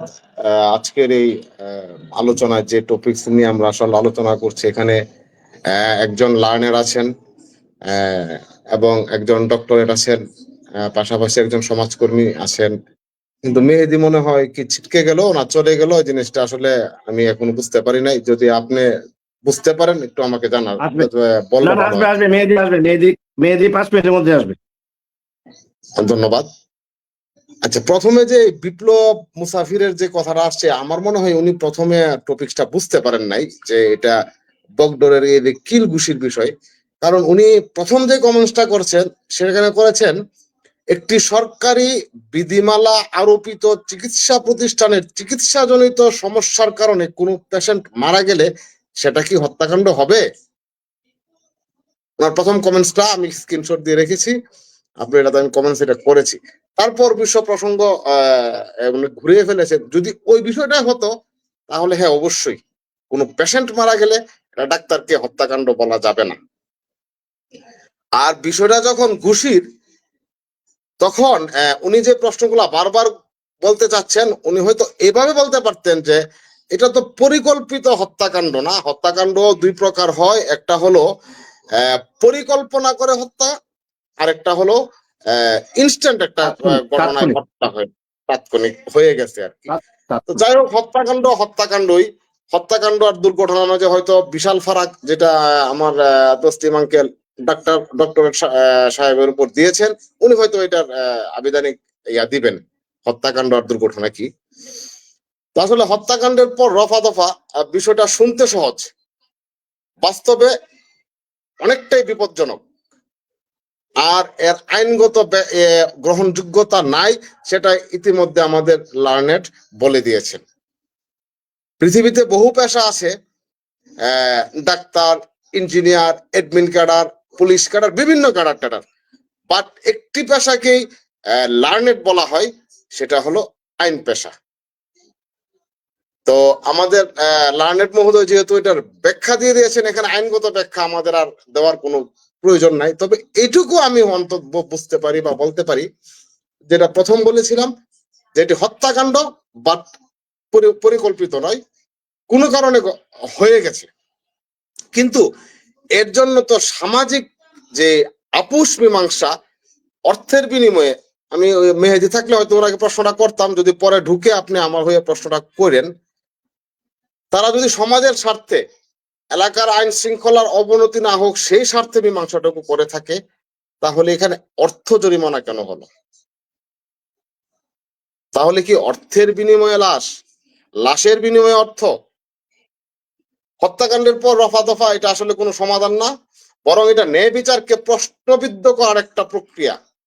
তাহলে কিছুদিন পরে দেখা যাবে যাদের টাকা পয়সা আছে, একটা হত্যা মানে একটা ঘুষি দিয়ে হোক আর স্টেপ করে হোক, যেভাবে হোক হত্যা করে বলবে আমার তো টাকা আছে ভাই, আসো কত টাকা লাগবে, আমরা পয়সা সমাধান করে ফেলি, আমরা নেগোসিয়েশন করে ফেলি। এটা আইনের শাসন প্রতিষ্ঠা আর একটা অন্তরায় আমি বলবো। আইনের শাসন প্রতিষ্ঠা করতে গেলে অবশ্যই আদালতের মাধ্যমে এটার বিচার হওয়া উচিত। এবং আমি আমার এখানে সম্মানিত লার্নের যিনি আছেন, এই হত্যাকাণ্ড আসলে একটা ব্যক্তির বিষয় না। এই হত্যাকাণ্ডের অপরাধী হত্যাকাণ্ড করে রাষ্ট্রের কাছে। এটা রাষ্ট্রীয় ভাবে স্ব-উদ্যোগে রাষ্ট্র এইটার মামলা করতে পারে। নিশ্চয়ই এটার ব্যাখ্যা দিবেন আমাদের লার্নের মহোদয় দিবেন। ফলে এখানে কোনো টাকা বা সামাজিক চাপ দিয়ে আপোষ করলেও আদালত চাইলে এর বিচার চালিয়ে যেতে পারে। আমরা আশা করব এই সব অপরাধের যথাযথ বিচার হোক। আপনি যে উদাহরণটা একটু আগে সলিমগঞ্জের ঘটনা দিয়েছেন, সেটা আপনি যেমন শুনেছেন, আমিও সেটা শুনেছি যে এটিও একটা আপোষ মীমাংসা ফয়সালা হয়ে গেছে। অবশ্য আদালতে গেলে কোর্ট, মাননীয় কোর্ট কিন্তু এটা বুঝে যে তারা মিলেমিশে আসছে, কারণ তখন সাক্ষীরা সাক্ষী দেয় না, সাক্ষীরা আসামিকে শনাক্ত করে না, বিভিন্ন ধরনের ভাবে মানে বিচার প্রক্রিয়াটাকে মানে এটা কি বলে হেল্পলেস করে। আদালত বুঝে, কিন্তু তারপরে কিছু করার নাই। আদালত সাক্ষী প্রমাণ ছাড়া কোনো মামলা নিবে না, মামলার রায় দিবে না। তো সেজন্য আমি মনে করি এই সব বিচার কালচার থেকে বেরিয়ে আমাদের আইনের প্রতি, আইনের শাসন প্রতিষ্ঠার জন্য এই কালচার থেকে বেরিয়ে আইনের যথাযথ প্রয়োগ হোক, সেটাই আমি চাই। ধন্যবাদ আপনাকে। অনেক ধন্যবাদ। আমরা 1 মিনিট বা সর্বোচ্চ 2 মিনিট করে আবার একটু চারজনের বক্তব্য শুনবো। এর মধ্যে যদি মেহেদী যুক্ত হয় তাহলে আমরা তার কথা শুনবো। আসতে চাই আরেকবার ডক্টর আসাদের কাছে। ডক্টর আসাদের কাছে আবারও বিপ্লব মুসাফির, আমাদের শিক্ষক এবং বিশিষ্ট আবৃত্তি শিল্পী, তিনি আপনাকে উদ্দেশ্য করে একটি কমেন্ট করেছেন। সম্মানিত আজকের আলোচক ডক্টর আসাদ সাহেবের কাছেও আমি সবিনয় জানতে চাই, এটি কি আসলে হত্যাকাণ্ড নাকি স্রেফ দুর্ঘটনা? ধন্যবাদ অপু। আমি একটু সময়, আমাকে 2 মিনিট দিলে হবে না, আর 2 মিনিট দিলে আর আমি আর কখনো আসবো না, আমার অনেকগুলো কথা জমে আছে। আমি প্রথমে আসি আপনার জন্য মাননীয় সদস্য, আপনার জন্য আনলিমিটেড সময়, তবু আপনার আসেন। আমি 2 মিনিট হলে কুইট করব, অথবা আমি আমি আমি কন্টিনিউ, আমাকে করতে দিতে হবে। এখানে অনেকগুলো ইস্যু আসছে। আমি সম্মানিত শিক্ষকের উদ্দেশ্যে বলতে চাই, এটা তো আসলে কবিতার ক্লাস নয়। নীরেন্দ্রনাথ চক্রবর্তীর একটা বই আছেন কবিতার ক্লাস, এটা আমি পড়েছি 1988 সালে, 1988 এটা আমি পড়া শেষ আমার। নীরেন্দ্রনাথ চক্রবর্তীর কবিতার class. Life is not a game, বুঝতে হবে। এটা সাহিত্য নয়, লিটারেচার নয়। জীবন মৃত্যুর খেলাটা সাহিত্য দিয়ে চলে না। আমার জীবনের প্রায় প্রায় 40 বছর চলে গেছে এই সাহিত্য শিল্পকর্ম চর্চার মধ্য দিয়ে। সুতরাং আমি এখানে যদি শুধু ওনাকে এই হত্যা এবং দুর্ঘটনার বিষয়টা বলতে যাই, সেখানে ব্যাখ্যা সংজ্ঞা সহ যদি বোঝাতে চাই, আমাকে অন্তত 35 মিনিট চলে যাবে। আমি অনুরোধ করব এই আমার শিক্ষক ভাইকে, যদি কোনোদিন অনলাইনে সেটা আমার কাছ থেকে বুঝতে চান, আই এম রেডি। আর যদি আমাকে ব্যক্তিগতভাবে বুঝতে চান, ফোন দিয়ে জেনে নেবেন। আমি শুধু এটুকু বলতে চাই, হত্যা আর দুর্ঘটনা এক নয়, এবং এটা মোটা লাল দাগে বোঝা সম্ভব, কালো দাগে নয়। This is not equal, totally different হত্যা এবং দুর্ঘটনা। যদি উনি একটু গুগল করলেই বুঝতে পারবেন। আমাদের গুগল তো অনেকভাবে সহযোগিতা করে। আমি আজকে আপনার অনুষ্ঠানে আসার আগে আমার 2-1 ব্যারিস্টার বন্ধু, যারা জুনিয়র সিনিয়র আছেন ইউনিভার্সিটি কিংবা আরো বাইরের আমার জগতে, তাদের সাথে আমি আলাপ করেছিলাম। এখানে যে বিষয়টা আসছে, তসলিম ভাই আইনজ্ঞ মানুষ, উনি বলেছেন, কিন্তু আমি যতটুকু বুঝি, আমি সম্মানিত ভাইস চেয়ারম্যানের উদ্দেশ্যে একটু বলতে চাই, উইথ রেসপেক্ট, ওনার বাবা আমাদের রহিস ভাই, ওনাদের আমলেও বগদর গ্রামে অনেক মারামারি হতো তখনকার আমলে। আমরা তখন স্কুলে পড়ি, তসলিম ভাই সেটা জানেন। আমার বাবা ডাক্তার ছিল বিদায় আমরা খবর পেতাম যে এখানে 3-4 জন মার্ডার হয়ে গেছেন। কিন্তু মেহেদি, এই যে আমাদের যে ভাইস চেয়ারম্যান সাহেব, ওনার যে বাবা, ওনার কাছ থেকে সরাসরি শোনা আমার, ওনাদের গ্রামে যখন মার্ডার হতেন তখন আমার বাবার কাছে ছুটে আসতেন, যেহেতু মৃত্যু ঘটে গেছে বা কারো আঘাত ঘটেছে, সেটা আসলে আপনার এই ওই যে যে ধারাগুলো হয়, বডির কোন জায়গাতে আঘাত হলে কি হয়, কিছুগুলো ফ্যাক্টর আছে। আমি এই যে আমার এই শিক্ষক ভাইয়ের উদ্দেশ্যে আরেকটু বলতে চাই, উনি একটু বায়োমেকানিজম নামে একটা বিষয় আছে মানুষের বডি অ্যানাটমি, যেটাকে বলে মেডিকেল সায়েন্সে, এটাও ওনাকে পড়তে হবে। অর্থাৎ শরীরের কোন অংশগুলো আপনি যদি মিনিমাম, মানে আপনি যদি অ্যাটেম্প নেন that will be attempt to murder. আচ্ছা, মেডিকেল জুরিসপ্রুডেন্স। ইয়েস রাইট, সেখানে বায়োমেকানিক্যাল পার্ট আছে, অ্যানাটমিক্যাল পার্ট আছে, সেগুলো জানতে হবে ওনাকে, যে বডির কোন অংশে শুধু যদি আপনি উদ্যত হন, আপনি মারেন নাই, সেটাও অ্যাটেম্প টু মার্ডারের মধ্যে গিয়ে পড়বে, আঘাতই করেন নাই, তো সেটা তো আর কবিতা দিয়ে চলবে না, সেই পার্টগুলো ওনাকে জানতে হবে আসলে। আপনি যদি হিপের উপরে যে কোনো জায়গায় আপনি উদ্যত হন, বিশেষ করে নির উপর থেকে, that is attempt to murder medical সায়েন্সে। এটা ক্রিমিনাল ল এর মধ্যে মেডিকেল সায়েন্সের ডাক্তাররা এটা পড়ে, আমি যতটুকু জানি। আর আমি বলি আপনাদেরকে, আমরা তো সামাজিকভাবে আলোচনাগুলো করলাম, আমি আমাদের প্রশাসনের ক্ষেত্রে বলি, আমাদের এখানে অনেকে এটা এড়িয়ে গেছেন। ক্রাইমের ক্ষেত্রে কিছু কিছু আছে কগনিজেবল ক্রাইম এবং কিছু আছে নন কগনিজেবল ক্রাইম। কগনিজেবল ক্রাইমের ক্ষেত্রে স্পষ্টত লেখা আছে, বিশেষ করে প্রশাসনের ক্ষেত্রে আমি একটু পরে বলি, a cognizable offence is a serious crime where police can arrest a suspect without warrant and initiate an investigation without the prior court permission as defined in section 4 of the Code of the Criminal Procedure 1898, যেটা 1898-এই সেটা আমাদের এই আইনের ধারাতে আছে। এটা cognizable না নন cognizable? একটা মানুষ তো মরে গেল, মেরে ফেললো, সেটা তো নিঃসন্দেহে কগনিজেবল অফেন্স। এই যে ঘটনাটা, এটা দুর্ঘটনা নয়, এটা ভেরি সিরিয়াস অফেন্স। সেখানে পুলিশ নিজে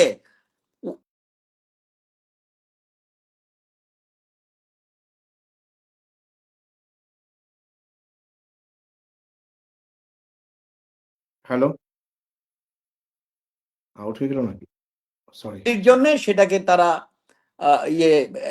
ব্যবস্থা করবেন, আইন প্রশাসনের লোক সেটা করবেন, কিন্তু পুলিশ তো সেটা করেননি।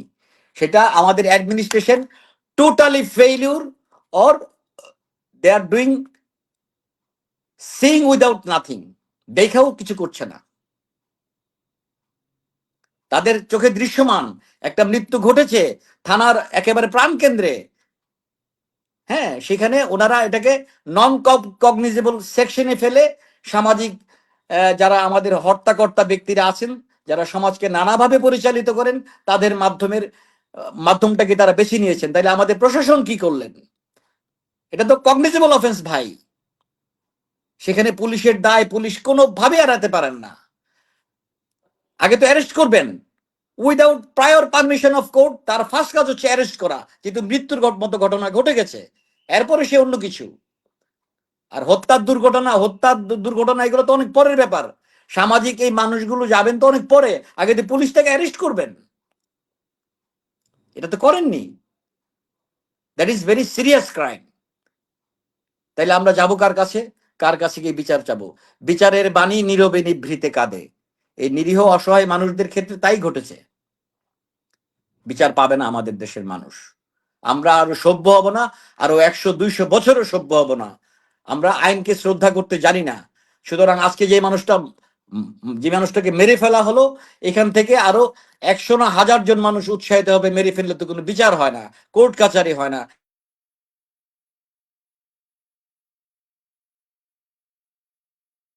আচ্ছা, ডক্টর আসাদ, হ্যালো, চলে গেছেন বোধহয়। আমরা ডক্টর আসাদ আবার চলে গেছেন। আমরা একটু আসতে চাই আবার একটু সিলেটের থেকে যুক্ত হয়েছেন আমাদের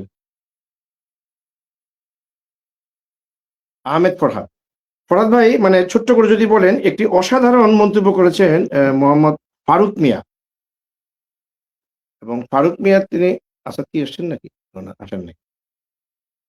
ফারুক মিয়া খুব চমৎকার একটি মন্তব্য করেছেন। আমার মনে হয় এটি আমার খুব এতটাই ভালো লেগেছে। তিনি বলেছেন সকল হত্যা মামলাগুলো সরকারি উদ্যোগে পরিচালিত হওয়া উচিত। যেটি আমরা বারবার বলছিলাম যে ভিকটিম গরিব হলে, অসহায় হলে কিংবা ভীতু হলে, যে আমরা থানা পুলিশ কেন করতে যাব, আবার কোনো ঝামেলায় পড়ি কিনা, অর্থনৈতিক সুযোগ সুবিধা কে দিবে, টাকা পয়সা করতে হবে, এই সমস্ত চিন্তা ভাবনা করে মিস্টার ফারুক মিয়া তার একটি প্রস্তাবনা দিয়েছেন, সকল হত্যা মামলাগুলো যেন সরকারের উদ্যোগে, অর্থাৎ সরকার বাদী হয়ে, সরকারের পক্ষে পুলিশ বাদী হয়ে যেন সেই মামলাগুলো করে। এই বিষয়ে আপনি কিছু বলবেন কিনা, এরকম একটি প্রস্তাবনা। জি দাদা, আমাকে কি শোনা যাচ্ছে? হ্যাঁ, পরিষ্কার। হ্যাঁ দাদা, আমি ওনার সাথে একমত। এগুলো তো করাই উচিত, কিন্তু আমি আমার বক্তব্যে আগে যেটা আরো জোর দিলাম যে এগুলা বিশেষ করে দাঙ্গা প্রবণ যে এলাকাগুলো আছে আমাদের, নবীনগর বা বাঞ্ছেরামপুর, সরাইল, নাসিরনগর, অন্যান্য জেলাতেও থাকতে পারে। এই জেলাগুলোতে এই ধরনের অনাকাঙ্ক্ষিত হত্যাকাণ্ড কেন হয়, এই ধরনের অনাকাঙ্ক্ষিত হত্যাকাণ্ড হলে এগুলা থেকে রেমেডি পাওয়ার উপায়, এগুলো নিয়ে আসলে আমাদের ক্রিমিনোলজি যে ডিপার্টমেন্ট গুলো আছে তাদের একটা বড় রিসার্চ হাব, আমার মনে হয় এগুলো নিয়ে একটু গবেষণা করার দরকার আছে। পাশাপাশি স্বরাষ্ট্র মন্ত্রণালয় এবং আইন মন্ত্রণালয়ের এইসব জেলাগুলোতে বিশেষ সেল থাকা উচিত, যেগুলো হচ্ছে ভিকটিমদেরকে সাপোর্ট দিবে এবং স্বপ্রণোদিত হয়ে মামলাগুলো পরিচালনা করবে। এবং এগুলার আসলে একদম। সামাজিক গবেষণাও দরকার, এগুলার সামাজিক গবেষণা দরকার। এবং আমাদের যারা জনপ্রতিনিধি আছে, যারা গ্রামের সালিশ করেন, সালিশ বৈঠকগুলো করেন, গ্রাম্য মাতব্বর আছে, তাদেরকেও আসলে, ওনারা তো মেডিয়েশন করেন, মেডিয়েশনেরও তো সোসাইটিতে দরকার আছে।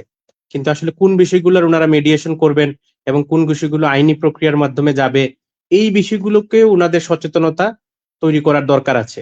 যেটা তাসলিম ভাই বারবার বলতেছিলেন যে 302 ধারার পেনাল কোডের যে অ্যাক্ট, এটি একটি হত্যাকাণ্ড, সেটা তো ওনারা কোনোভাবেই সামাজিকভাবে মেডিয়েশনে যেতে পারেন না, কিন্তু ওনারা কিন্তু এটা মেডিয়েশন করে ফেলছেন অলরেডি, এবং থানাকে ওনারা সামহাউ ম্যানেজ করে ফেলছেন, যার কারণে থানাও একটা দায়সারা কথা বলতেছে। তো এই জায়গাগুলোতে আরো সচেতনতা, যে কোন বিষয়গুলো মোকদ্দমাগুলো বা ডিসপুট গুলো ওনারা রেজুলেশন করতে পারেন, কোনগুলো আসলে করতে পারেন না, এই বিষয়গুলা এই যারা গ্রাম্য মাতব্বর আছেন বা জনপ্রতিনিধি আছেন তাদেরকে আসলে সচেতন করার বিষয় আছে। পাশাপাশি হচ্ছে স্বরাষ্ট্র মন্ত্রণালয় এবং আইন মন্ত্রণালয়ের বিশেষ সেল গঠন করা, যার মাধ্যমে ভুক্তভোগীরা এই ধরনের হত্যাকাণ্ড থেকে ন্যায় বিচার পেতে পারেন, এগুলো সুনিশ্চিত করা। 3 নম্বর হচ্ছে এগুলো আসলে অপরাধ বিজ্ঞানের লেন্স থেকে এগুলাকে দেখা, এবং অপরাধ বিজ্ঞানের যে গবেষণা, সেই গবেষণাগুলো চালু রাখা, এগুলো কেন হচ্ছে, এবং সামাজিক গবেষণা চালু রাখা।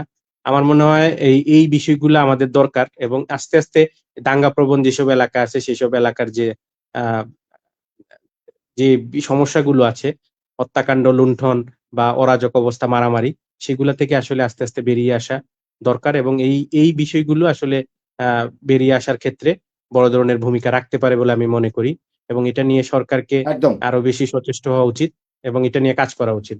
ধন্যবাদ দাদা। অনেক অনেক ধন্যবাদ। ডক্টর আসাদ আবার ফিরে এসছে। ডক্টর আসাদ, আমি আপনার অসমাপ্ত কথাটা যদি আরেকটু বলেন প্লিজ।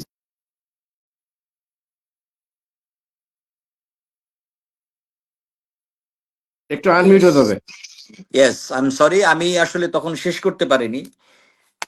যে জিনিসগুলো আসলে খুব পরিষ্কার আমাদের কাছে, এখানে হিডেন হওয়ার কিছু নেই। যারা অনলাইনে বক্তব্য রাখছেন, আমি আপনাদের এই কমেন্টস গুলো একটু পড়তে যাচ্ছিলাম। হ্যাঁ, অনেকে না জেনে শুনে, না বুঝে, আবেগের বশে অনেক বক্তব্য দিচ্ছেন, অনেক কিছুকে সংজ্ঞায়িত করে ফেলছেন। আমি তাদেরকে বিশেষভাবে বিনীতভাবে অনুরোধ করব, কোনো বিষয়ে কোনো মন্তব্য করার আগে বা বক্তব্য রাখার আগে সেই বিষয়টা সম্পর্কে আদ্যপান্ত চুলচেরা বিশ্লেষণ পূর্বক জেনে শুনে বুঝে দায়িত্ব নিয়ে আপনার বক্তব্যটা উপস্থাপন করবেন। এটা আমার বিনীত অনুরোধ। আমি সর্বজ্ঞাতা নই। আমি যদি না জানি, আমার ছাত্রদেরকে আমি এখনো বলি, আমি যখন জানবো, যেই মুহূর্তে আমি এটার সমাধান খুঁজে পাবো, আমি আপনাদের কাছে অবশ্যই সেটা পরিষ্কার করে দিব। আমার বিনীত অনুরোধ থাকলো, যারা এই বক্তব্যগুলো, যেখানে একটা মৃত্যুর মতো ঘটনা, পুলিশ এখানে, বাংলাদেশের পুলিশ, বাংলাদেশের রাষ্ট্রীয় যে আইন, যে আইনে রাষ্ট্র চলে, সেখানে একটা কগনিজেবল অফেন্সের ক্ষেত্রে পুলিশ কোনোভাবেই এখানে কারোর জন্য অপেক্ষা করার কোনো দরকার ছিল না। সোফার অ্যাজ আই নো, আমি যতটুকু জানি, পুলিশ ফ্যামিলিতে, আমার ফ্যামিলিতে মধ্যে তো পুলিশরা কাজ করেন, বিভিন্ন অফিসাররা আছেন, ওদের কাছ থেকে যতটুকু জানা, যদি এইরকম ক্রাইম ঘটে, সাথে সাথে অন্তত এসপি মহোদয়ের সরাসরি এসে উপস্থিত, যদি উনি কোনো কারণে না পারেন, ওনার অ্যাসিস্ট্যান্ট হিসেবে, ওনার হেল্পিং হ্যান্ড হিসেবে উনি অ্যাডিশনাল এসপি কে তাৎক্ষণিকভাবে সেই জায়গাটাকে, মানে কি বলে, এই ভিজিট করতে পাঠাবেন এবং সেখানে তথ্যপত্র কালেক্ট করতে পাঠাবেন, আসামিকে ধরতে পাঠাবেন। মৃত্যুর মতো ঘটনা যদি ঘটে, সেটা 1টি হোক আর 100টি হোক, মৃত্যু আমাদের কাছে কাম্য নয়, কিন্তু একটা কগনিজেবল অফেন্স, যেটা সিরিয়াস অফেন্স, সেখানে সেই আইনের ক্ষেত্রে পুলিশ কোনোভাবেই কারো দিকে না তাকিয়ে এই আসামিকে আগে অ্যারেস্ট করার দরকার ছিল, তারপরে হবে সামাজিক বিচার, কি কোর্ট কাচার আদালত বা অন্য কিছু। আমি কি বোঝাতে পারলাম? সুতরাং আমরা না, সেই কিন্তু জায়গাটাতে বোধহয় দেখছি কিন্তু না। ডক্টর আসাদ, আমি আপনাকে যদি একটু আবার একটু ফ্ল্যাশব্যাকে নিয়ে যাই, পুলিশের যে এই বক্তব্যগুলো আসলে আমরা পাই আর কি। এর আগে আপনি জানেন যে এই মাসেরই 7 তারিখ কি 8 তারিখে ঘটনাটা ঘটেছিল আপনার গ্রামেরই, অর্থাৎ আলমনগর গ্রামের আহমেদ প্রাইভেট হাসপাতালে। সেখানেও কিন্তু একজন প্রসূতি মায়ের যখন মৃত্যু হয় ডাক্তারের অবহেলায়, গাফিলতিতে বা ভুল চিকিৎসা যেটি বলা হয়, সেটিকেও কিন্তু হত্যাকাণ্ডই বলা হয়েছিল মিডিয়াতে, এবং এটিও কিন্তু 11 লক্ষ টাকায় রফাদফা হয়েছিল। এবং আমরা যখন পুলিশকে বললাম, তখন পুলিশ কিন্তু আসলে ওই একই কথা বলে যে দাদা, যদি তারা না আসে, আমরা তো বসেছিলাম যে তারা আসবে, একটা মামলা করবে। কিন্তু এখানে প্রশ্নটি কিন্তু এখানে বারবার দুটোর মধ্যে সচেতন হতে এটি আসে যে এখানে দুটোর মধ্যে পুলিশের কাছে একটু তফাৎ না আছে। গেলে পুলিশ কেন এগিয়ে আসে না? আমি একটু আপনাকে বলি, এখানে যেটা এই যে যেটা হাসপাতালের কথাটা বললেন, এখানে ডাক্তারের অজ্ঞতার কারণে বা ভুলের কারণে রোগীটার মৃত্যু হলো কিনা, সেটা আরেকটা মেডিকেল ইনভেস্টিগেশনের মেডিকেল টিমের দরকার, এক্সপার্টিজের দরকার, যারা এটাকে দেখে আমাদের যেরকম মানে পোস্টমর্টম করা হয় তার ধরনগুলো বোঝার জন্য সেই ডাক্তারের ক্ষেত্রে উচ্চকক্ষ একটা বিশিষ্ট কমিটি করে সেখানে তার দোষী কি দোষী না, যদি দোষী হয় তাহলে সেটা তো মার্ডার, ডাক্তারও মার্ডার করেছে, কোনো মাপ পাওয়ার সুযোগ নেই। সেটা দেশ বিদেশ আমেরিকা রাশিয়া সমস্ত বিশ্বে সেটা প্রচলিত আছে। না, ডাক্তারের কারণে যদি সেটা নিয়ে রোগী একটা মারা তদন্ত যায়, কমিটি, সেটা নিয়ে একটা হ্যাঁ না, সেটা এটা নিয়ে এটা একটা উচ্চ এটা এটা পর্যায়ে এটা তদন্ত কমিটি হয়েছিল। এটা পুলিশের পক্ষের না, এটা অ্যাডমিনিস্ট্রেটিভ দিক থেকে রাষ্ট্রের একজন ওই ওই ক্ষেত্রের ডক্টরিয়াল লাইনের একটা হায়ার কমিটি ইনভেস্টিগেশনে যে ওনারা রিপোর্ট দিবেন যে এটা আসলে কি এই মৃত্যু ডাক্তারের কারণে হয়েছে, ভুল চিকিৎসার কারণে হয়েছে, নাকি এমনি মানে ওরা রোগীটাকে সেভ করতে পারেনি চেষ্টার পরেও, দুটো জিনিস। একদম। আর এখানে যেটা হচ্ছে, এটা তো সে নিজে ক্ষিপ্ত হয়ে মানুষটাকে মেরে ফেলেছে, that is cognizable offence, no way to escape from this situation. Administration সেটা পারে না, পুলিশ প্রশাসন সেটা পারে না, আমরা তাদের ধারা বলে না, রাষ্ট্রের আমরা আইন বলে না। আমরা ডক্টর আসাদ, আমরা কিন্তু ক্লিয়ার হয়ে গেছে আমি আপনার সরি, আপনার আমি আমি বোধহয় বিষয়টি। খুব এবং জোরে কথা বলছি, আমি আই এম না না না না না, প্রিয় দর্শক, আপনারা জানেন যে ডক্টর আসাদ একটু আগে যে পুলিশের কথা বলছিলেন, যে পুলিশের নানান বিষয়গুলো তিনি জানেন, এবং পুলিশের কিছু সদস্য তার পরিবারে আছেন। আমি ডক্টর আসাদের এই বিষয়টি আপনারা জানেন যে বর্তমান চট্টগ্রাম রেঞ্জের যে ডিআইজি জনাব মোহাম্মদ মনিরুজ্জামান, এই ডক্টর আসাদের এই ভাই। তো সেই হিসেবে, এবং তার আরো 2 ভাই, মেজর জেনারেল সাদিকুজ্জামান এবং আরেকজন হচ্ছে লেফটেন্যান্ট জেনারেল কামরুল ইসলাম। তো সেই কারণে ডক্টর আসাদ আমার মনে হয় পুলিশের এই ঘটনাগুলো একটু গুরুত্ব সহ এবং অনেকটা পুলিশকে দায়ী করে। আমি দেখলাম এর আগেও যখন তিনি আমাদের এই ধরনের প্রোগ্রামে আসেন, তিনি কিন্তু পুলিশকে খুব কড়া ভাষায় কথা বলেন, এবং তার ভাই এরা এত ভালো পজিশনে থাকার পরও তিনি কিন্তু পুলিশের পক্ষে কথা বলতে আমরা দেখিনি। অপু, ডক্টর আসাদ, আমি কি আপনি একটু একটু বলি, বলবেন? আমার মনে হয় বলি, আমি একটা সেকেন্ড একটু বলে জি, জি, শেষ করি। এখানে ব্যাপারটা হচ্ছে যে যেহেতু এটা শিওর, শিওর। কগনিজেবল অফেন্স, খুবই সিরিয়াস অফেন্স, মৃত্যুর মতো ঘটনা, সেখানে তো আমার এফআইআর এর দরকার নেই, প্রথম কোনো দরকার নেই।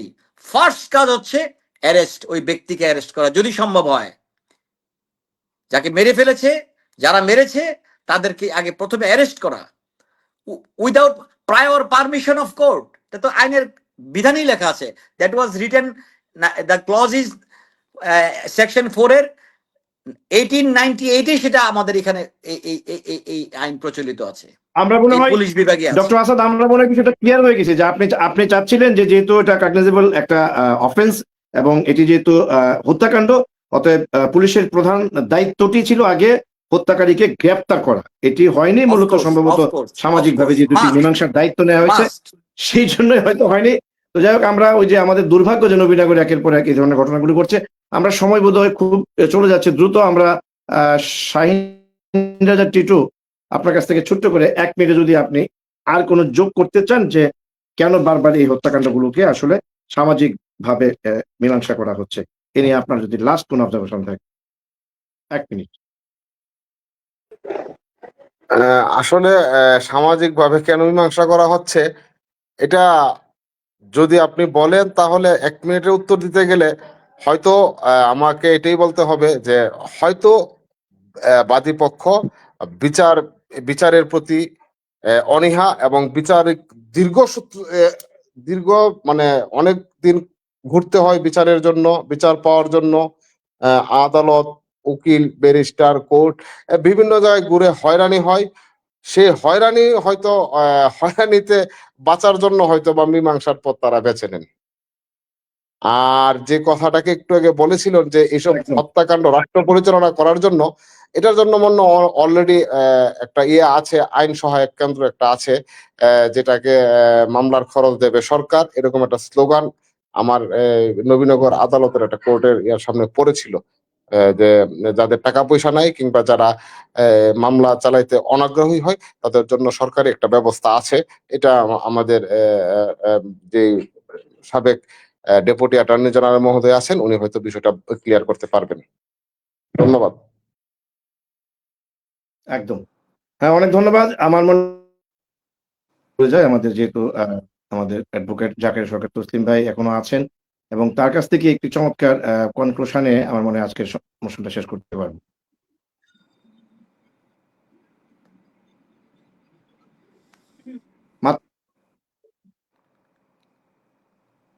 সেখানেও জি। কিন্তু এইরকম ঘটনাই ঘটেছে এবং মাত্র 15 দিনের মাথায় আরেকটি হত্যাকাণ্ড নিয়ে আবারও একটি সমঝোতা ঘটনা ঘটলো। আপনি নবীনগরের সন্তান হিসাবে আপনার এই পুণ্যভূমিতে, এই জন্মভূমিতে আপনার অনেক স্মৃতি রয়েছে।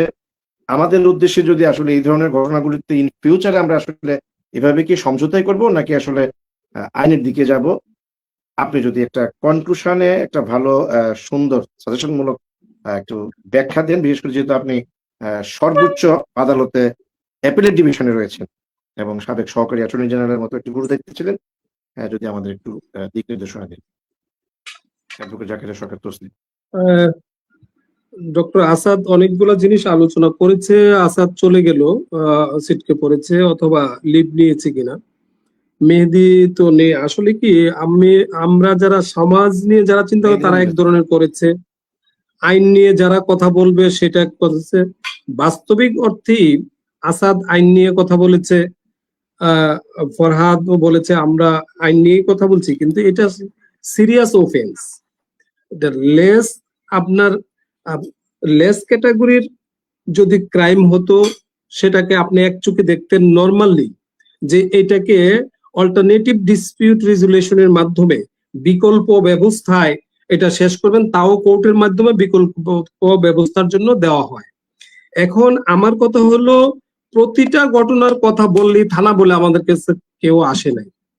তাহলে ক্রিমিনাল প্রসিডিওর কোডে আসার যেটা 1898 যেটা আসলো ক্রিমিনাল প্রসিডিওর কোড, এখানে পুলিশকে সরাসরি দায়িত্ব দেওয়া আছে, যেখানে পুলিশ নিজ দায়িত্বে খবর পাওয়ার সাথে সাথে কেউ আসুক বা না আসুক তারা আসামিকে ধরে নিয়ে আসবে, এসে পুলিশ নিজে মামলা দিবেন। That is the cognizable offence বলি আমরা, অথবা নন কম্পাউন্ডেবল অফেন্স বলি, ভাষাটা একই, অর্থাৎ সিরিয়াস ক্রাইম। এটাকে can not be settled out of the court, এটাকে সেটেল করতে হবে কোর্টের মাধ্যমে। এইখানে সেই সিরিয়াস অফেন্সটাকে বারবার নবীনগরে যে সর্বোচ্চ অফেন্স, যেটা শাস্তিযোগ্য অপরাধ, যেটা কি ফাঁসি, সেই অপরাধটাকে আপনি ঢেকে ফেলতে পারেন কিনা। হ্যাঁ ঠিক আছে, আপনি বলতেছেন যে এটা হলো দুইটা, একটা মোরগ বিক্রেতা আরেকজন দুধ বিক্রেতা, কিন্তু ক্রাইমটা তো সিরিয়াস ক্রাইম করলেন। এখানে মেডিকেল জুরিসপ্রুডেন্সে কি বলেছে? মেডিকেল জুরিসপ্রুডেন্স আপনাকে অনুযায়ী, যেটা যদি ভিসেরা রিপোর্টে চলে যেত, ময়না তদন্তে যেত, পোস্টমর্টেম হইতো যে তার আঘাতটা কি সিরিয়াস অথবা গ্রিভিয়াস হার্ট অথবা নর্মাল অথবা সিম্পল হার্ট, তাহলে আপনার এটা বলতেন যে এটা আপনার তার উদ্দেশ্য ছিল না তাকে মেরে ফেলার, তাহলে আপনি বলতে পারতেন। কিন্তু এটা তো থানা পর্যন্ত আসে নাই, কোর্টের বারান্দা পর্যন্ত যায় নাই, ময়না তদন্ত হয় নাই, তাহলে তার আঘাতটা কি সিরিয়াস কিনা এটা দেখারই সুযোগ হলো না। তাহলে এই বিচারটা কে করবে? এইভাবে যদি বারবার যদি এই সিরিয়াস ঘটনাগুলাকে ধামাচাপা দিয়ে দেওয়া হয়, সমাজের বড় বড় সমাজসেবীরা তাদের লোকদেরকে বাঁচানোর জন্য, তাদের লোকদেরকে বাঁচানো, তাদের আপনার ধরেন ব্যবসায়িক কার্যক্রম, তাদের নির্বাচনী কার্যক্রম যারা পরিচালনা করে, যেমন যে একজন যদি সমাজ সংস্কারক হয়, এমপি সাহেব হয়, উনি চেষ্টা করেন ওনার লোকটাকে বাঁচানোর জন্য। সমাজে যিনি নেতৃত্ব দেন একজন ভালো কি বলেন আমাদের গ্রাম প্রধানরা যারা বা সর্দার কেন্দ্রিক গ্রাম গুলা 4 জন সর্দার থাকে, উনি চেষ্টা করেন ওনার লোকটা দোষী হলো তাকে বাঁচায় নিয়ে আসার জন্য। তাহলে সিরিয়াস ক্রাইম গুলাকে যে মেডিকেল জুরিসপ্রুডেন্সের ডেফিনেশন অনুযায়ী এটাকে গ্রিভিয়াস হার্ট হলো কিনা না সিম্পল হার্ট হলো, এটা তো একমাত্র দেখবে ডাক্তার। ডাক্তার দেখবে যে তার মাথায় আঘাত হয়েছে না ব্রেইনে আঘাত হয়েছে না কতটুকু ভিতরে ঢুকেছে, তার নাকে আঘাত হইতে গিয়ে মৃত্যুজনিত কারণ হইলো কিনা। এখানে হত্যাকাণ্ড দুর্ঘটনা বলে দিয়ে চালাই দিলে তো হবে না, কিন্তু সিরিয়াসলি গ্রিভিয়াস হার্ট করা হয়েছে, এই হার্টের কারণে তাকে মৃত্যুকরণ হচ্ছে, রক্তক্ষরণ হয়েছে। তো এইগুলাকে তো আপনার আদালত পর্যন্ত না যায়, থানায় যদি না যায়, এখন থানার যে কথাবার্তা গুলা প্রত্যেকটা প্রতিবার সন্দেহজনক। এই কথাগুলা থানায় যে কথাবার্তা গুলা বলেন, এর আগের বার আহমেদ ক্লিনিকের কথাগুলো অপু কি শুনতে পাচ্ছেন আমাকে? শুনতে পাচ্ছেন? শুনতে পাচ্ছি, জি জি শুনতে পাচ্ছি। এর আগেও আমরা আসাদ এবং আমি উভয়ই আহমেদ ক্লিনিকের কথাটা আমরা যদিও সাবজেক্ট ছিল না তারপর আমরা বলেছি, কিন্তু এই বারবার থানার কাছে এখনের যে ঘটনাটাও থানা থেকে কত 1 কিলোমিটার দূরের ঘটনা না। তো এরকম ঘটনা তসলিম ভাই, আমি আপনাকে 30 সেকেন্ডের জন্য একটু হোল্ড করি, আমি আর বলবো না। আমি সরি ফর ইন্টারাপশন। আমি মাননীয় বর্তমান সাংসদের প্রতি বিনীত অনুরোধ রেখে বার্তা প্রদান করতে চাচ্ছি এইভাবে যে উনি বিনীতভাবে দায়িত্ব নিয়ে ওনার লোকাল প্রশাসনের যে চেয়ারম্যান কিংবা ভাইস চেয়ারম্যানদেরকে হত্যাযজ্ঞের বিচার কার্য পরিচালনা করা না করার জন্য অনুৎসাহিত করবেন এবং এটা খতিয়ে দেখবেন। এটা আমার অনুরোধ। ধন্যবাদ। হ্যাঁ, ধন্যবাদ আসাদ। কিন্তু যখন আমরা যখন এইভাবে বলবো তখন তারা আবার অন্যদিকে বলবে কি আমরা সমাজ চালাই, তারা ঢাকা বসে বসে তারা কি বুঝে এটা, যে আমরা সমাজটা পরিচালনা করতে গিয়ে যে আমজাদ সাহেবের ছেলে আপনি তো এসিতে থাকেন, আমরা সমাজ নিয়ে চলতে হয়, আমাদের এই 5টা লোক গরিব লোক বাঁচানোর দায়িত্ব, ওষুধের টাকা কি আপনি দিবেন না আপনি তসলিম সাহেব দিবেন? তো তাদের ডেফিনিশনটা এক ধরনের। আর আমি যদি বলি যে তাদেরকে আপনার বিচার ব্যবস্থা থেকে বিচার কার্যক্রম থেকে সরাই রাখেন, তখন বলবে যে আসাদ সাহেবকে ডেকে নিয়ে আসেন। তো আমাদের কথা হলো না কোন কাজটা তারা করতে পারবেন এবং কোনটা করতে পারেন না, এটা একটু তারা বোঝা উচিত। মাননীয় এমপি মহোদয় উনি একজন আইনের লোক, কিন্তু আমার মনে তার চাইতে বড় কথা থানার থেকে তারা কিছুটা ওই যে কিছু কিছু জায়গায় কোনো সময় তারা একটা আপনার প্রোগ্রাম করতে যায় প্রতি গ্রামে। ওই প্রোগ্রামটা কারা করে তো বুঝতে পারছেন, যারা আপনার হিরোইন বিক্রি করে, যারা ইয়াবা বিক্রি করে, যাদেরকে সচেতন করবে, দেখা গেল ওই জায়গার মধ্যে হিরোইন কোনরাই বসে থাকে। আর সমাজের লোক যখন দেখে যে এরা বসা, তখন ভালো লোকরা সরে যায়। তো অর্থাৎ যে উলুবনে মুক্তা ছড়ানো কথা আছে না, তো যে জায়গায় আপনি কথা বলবেন সেই জায়গায় না বলে বলা হয় অন্য জায়গায়, আয়োজনটা দেওয়া হয় করার জন্য অনুষ্ঠানটা ওই রকম লোককে। একটা স্কুলে বসবেন, স্কুলের ছাত্রদেরকে বুঝাবেন, অথবা যারা পরীক্ষা দিয়ে আপনার ধরেন পরীক্ষা দিয়ে মেট্রিক পরীক্ষা দিয়ে বসে আছে, ইন্টারমিডিয়েট অর্থাৎ উঠতি বয়সের যে যুবকরা যারা ক্রাইম করে বা ক্রাইমে জড়িত হয়ে যেতে পারে, তাদেরকে সেভ করার জন্য যে অনুষ্ঠান করা দরকার সেই আলোচনাগুলো না করে ওই যারা ক্রাইম করে তাদেরকে নিয়ে এসে বসে, অর্থাৎ তারাই আবার আয়োজন করে, তো ভালো লোকরা শুনতে চায় না। তো আমার কথা হলো যে না, আপনারা বিচার করেন, আপনাদের কাছে আমরা কৃতজ্ঞ, চেয়ারম্যান সাহেবদের কাছে, মেম্বার সাহেবদের কাছে, কিন্তু এই বড় বড় ঘটনাগুলো যদি আপনারা শেষ করে ফেলেন এইভাবে, যদি কোর্ট, তাহলে তো কোর্ট কাছারি থেকে আর লাভ নাই, ম্যাজিস্ট্রেসিরও দরকার নাই, তাহলে জেলা আদালতের দরকার নাই, হাইকোর্ট সুপ্রিম কোর্ট এত লক্ষ লক্ষ মামলার যানজট ডেডলক সৃষ্টি হয়ে গেছে, এখান থেকে তো সেভ করে দিচ্ছে। একদিক থেকে তো নবীনগর ভালো করতেছে যে এত মামলার দরকার, মামলার জট কমাইতেছে, ক্রাইম বাড়লেও, কারণ আরেকটা মার্ডার হয়ে গেল মামলা হবে না, থানাও ঘুমাইতে পারতেছে, অসুবিধা নাই। কিন্তু আপনাদের মামলা নিলে থানায় ইনকোয়ারি করতে গেলে টাকা পয়সা পায়, কিন্তু এখন তো তাইলে থানাওয়ালাও টাকা পয়সা পাবে না, যদিও থানাওয়ালা শুনলে তারা কথাটা খারাপ লাগবে। তাহলে দরকারটা কি? থানার দরকার কি? লোকাল প্রশাসনের দরকার কি? যদি আপনি বলে আমাদের কাছে কেউ আসে না, তো ওসি সাহেব আপনি কিন্তু ভালো করে পেনাল কোড পড়তে হয়, আপনার কিন্তু সিআরপিসি পড়তে হয়, কাজে এই 2টা জিনিস মাস্ট আপনার পড়া লাগে। আসাদ সাহেব আপনি তো ভালো জানেন, যে এবং আমার কথা তারা হচ্ছে যে ওসি সাহেবকে যে ওনারা একটু দায়িত্ব থেকে মুক্তি দিলেন, এই যে চেয়ারম্যান এবং ভাইস চেয়ারম্যান মিলে এই ওসি জি সাহেব বা প্রশাসনের কে যে একটু মুক্ত করে দিলেন, একটু রিল্যাক্স করে দিলেন, তাহলে ওনারা ওই দায়িত্বটা নেন না কেন? পুলিশের একটু কষ্ট কম হয়, পুলিশ তো আমাদেরই ভাই। যে এই যে হ্যাঁ, এলাকার মধ্যে যে গণহারে যে আপনি যে কথাটা বললেন, মাদকতে ভরপুর নবীনগর চতুর্দিকে, ভাইস চেয়ারম্যান চেয়ারম্যানরা মিলে যদি, আমার তো মনে হয় যে নবীনগরের যে চেয়ারম্যান আছে সে যদি একটা মহল্লায় গিয়ে বলে 5টা ছেলেকে ধরে, যে আর যদি সেকেন্ড টাইম দেখি তাহলে তার অবস্থা কঠিন হবে, আর জীবনে সে মাদকের ধারে যাবে না। চেয়ারম্যান তো ওই কাজটা করছেন না, সেখানে মৃত্যুর একটা রায় দিয়ে দিচ্ছেন। এটা তো পারেন না উনি। চেয়ারম্যানের ওইটা তো চেয়ারম্যানের ভোট কমে যাবে, ওরাই তো নির্বাচন ওটা তো করে, উনি ওরাই পারেন তো না, এটা তো ওনার কাজই না রে ভাই। ওইটা তো পারেন না যে ওনাকে বোঝা। উনি বলবে যে আমি পারি বিদায় তো আমি মীমাংসা করেই দিলাম, আমাকে তো থানাওয়ালা বাধা দেয় নাই, আমাকে তো ওই ইউনূস সাহেবও ডাকাই নাই।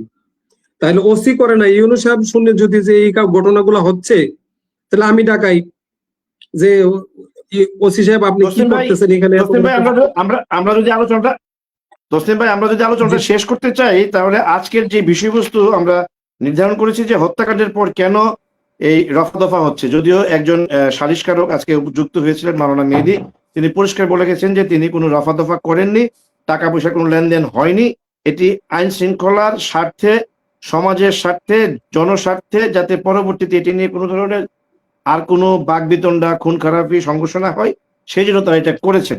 যদিও আমাদের সাংবাদিকরা কিন্তু সেটি কত টাকা লেনদেন হয়েছে, কি হয়েছে, সেটি কিন্তু একেবারে জাতীয় মিডিয়ায় উল্লেখ করে দিয়েছে। এরপরেও যদি আপনি একটু আমাকে 1 মিনিট একটু শেষ করে দেন, বিষয়বস্তু বলেছি হত্যাকাণ্ডের পর কেন বারবার এটি সমঝোতা হচ্ছে, এর আইনগত এবং সামাজিক ভিত্তি আসলে কতটা আছে, এই বিষয়টা যদি একটু আপনি আমাদের ক্লিয়ার করেন। আসলে আমরা এভাবেই চলবো নাকি আসলে আইনের দিকে যাব? না, এখন আমরা আইনের দিকে, জিনিসটা হলো কি যে আমাদের সমাজের ঘটনা কিন্তু আইন পর্যন্ত যাইতেই দেয়নি জিনিসটা। আইন পর্যন্ত যেহেতু যাইতে দিল না, তারা এত বড় সিরিয়াস ঘটনাটাকে তারা এইভাবে শেষ করতে পারেন না। Can not be settled out of the court without jurisdiction. They have no jurisdiction to proceed this occurrence, proceed this matter. কিন্তু এখানে এখানে একজন আলোচক, তসলিম ভাই, এখানে একজন আলোচক শাহিন রাজা টিটু, আপনার ছোট ভাই, এখানকার সাংবাদিক নেতা, তিনি কিন্তু তাকে যখন প্রশ্ন করেছিলেন যে সাংবাদিক নেতা হিসেবে আপনি বিষয়টাকে কিভাবে দেখছেন এই যে সমঝোতা, উনি কিন্তু একেবারে খুব স্বল্প কথাই বলেছেন যে দাদা আমাকে যদি 1 মিনিটে বলেন তাহলে আমি বলবো যে বিচারের প্রতি মানুষের একটি অনীহা কিংবা অনাস্থার জায়গা সৃষ্টি হয়েছে আমাদের দেশের 54 বছরের বিচার কার্যক্রমকে যদি আপনি বিশ্লেষণ করেন, এবং তার সঙ্গে তিনি যোগ করেছেন যে বিচারের একটি দীর্ঘসূত্রিতা কিংবা একটি অর্থনৈতিক মানে খরচ সেখানে জড়িত থাকে, এবং নানাভাবে কোর্ট কাছারিতে গিয়ে হয়রানি হতে হয়, উকিলকে টাকা দাও, মুক্তারকে টাকা দাও, অমুককে টাকা দাও, করতে করতে কোনো কোনো মামলা 10 বছর, 15 বছর, 20 বছর চলে যায়। সে কারণে সমঝোতার দিকে মানুষ মানে ঝুঁকে যায় এবং ভাবে যে গরিব মানুষ 10 লাখ টাকা পাইলো, 20 লাখ টাকা পাইলো, এটা সে বলতে যাচ্ছে। এই জায়গাটা আপনি কি বলবেন? এই জায়গাটা হলো এই যে আমি একটু বুঝাই বলি 1 মিনিটে, না, টিটু 10 সেকেন্ড। একটু পরে বলবা। হ্যাঁ ঠিক আছে, বলো। হ্যাঁ টিটু বলেন। আচ্ছা, টিটু, আমি বলতে চাচ্ছিলাম ছোট্ট করে নবীনগরে আমি যদি যতক্ষণ বুঝি ফরিদ হত্যাকাণ্ড থেকে শুরু করে বিগত 20 বছরে নবীনগরে প্রায় 24টি হত্যাকাণ্ড হয়েছে। এখন পর্যন্ত একটি হত্যাকাণ্ডের রায়ও হয় নাই। এটা যদি আমি এতক্ষণ কিন্তু এটা একটু দ্বিমত করি। একটি হত্যাকাণ্ড আপনার নিশ্চয়ই মনে আছে, আসাদের গ্রামের, আসাদের ক্লাসমেট, আমার ক্লাসমেট, আমাদের খুব বাল্য বন্ধু, ছাত্রদলের তৎকালীন সাধারণ সম্পাদক আনোয়ার হোসেন, ওটির কিন্তু রায় আমার জানা মতে, এছাড়া আমিও আর কোনো হত্যাকাণ্ডের বিচার আজ পর্যন্ত দেখিনি। এটা সত্য। আনোয়ার হত্যাকাণ্ড হয়েছে ফরিদ হত্যাকাণ্ডের আগে। আমি ফরিদ হত্যাকাণ্ড থেকেই শুরু করেছি, সেজন্য। আচ্ছা, এখন পর্যন্ত আমি এতক্ষণ কিন্তু এটা মীমাংসার বিপক্ষে ছিলাম। আমি যদি বলি, আপনি একজন সাবেক ডেপুটি অ্যাটর্নি জেনারেল হিসাবে গত 20 বছরে নবীনগরের যে কয়টা হত্যাকাণ্ড হয়েছে তার একটিরও বিচার এই পর্যন্ত রায় আকারে আসে নাই। প্রত্যেকটা হত্যাকাণ্ডে 15-20 বছর কেটে গেল। এই জন্য আদালতের যে বিচারিক দীর্ঘ যে মেয়াদ নেওয়া হয় সেটি আসলে আমাদেরকে সামাজিকভাবে মীমাংসার জন্য উদ্বুদ্ধ করে না? একদম হ্যাঁ, একদম, এটাই আমি এইবার একটু শুনেন, বলছিলাম।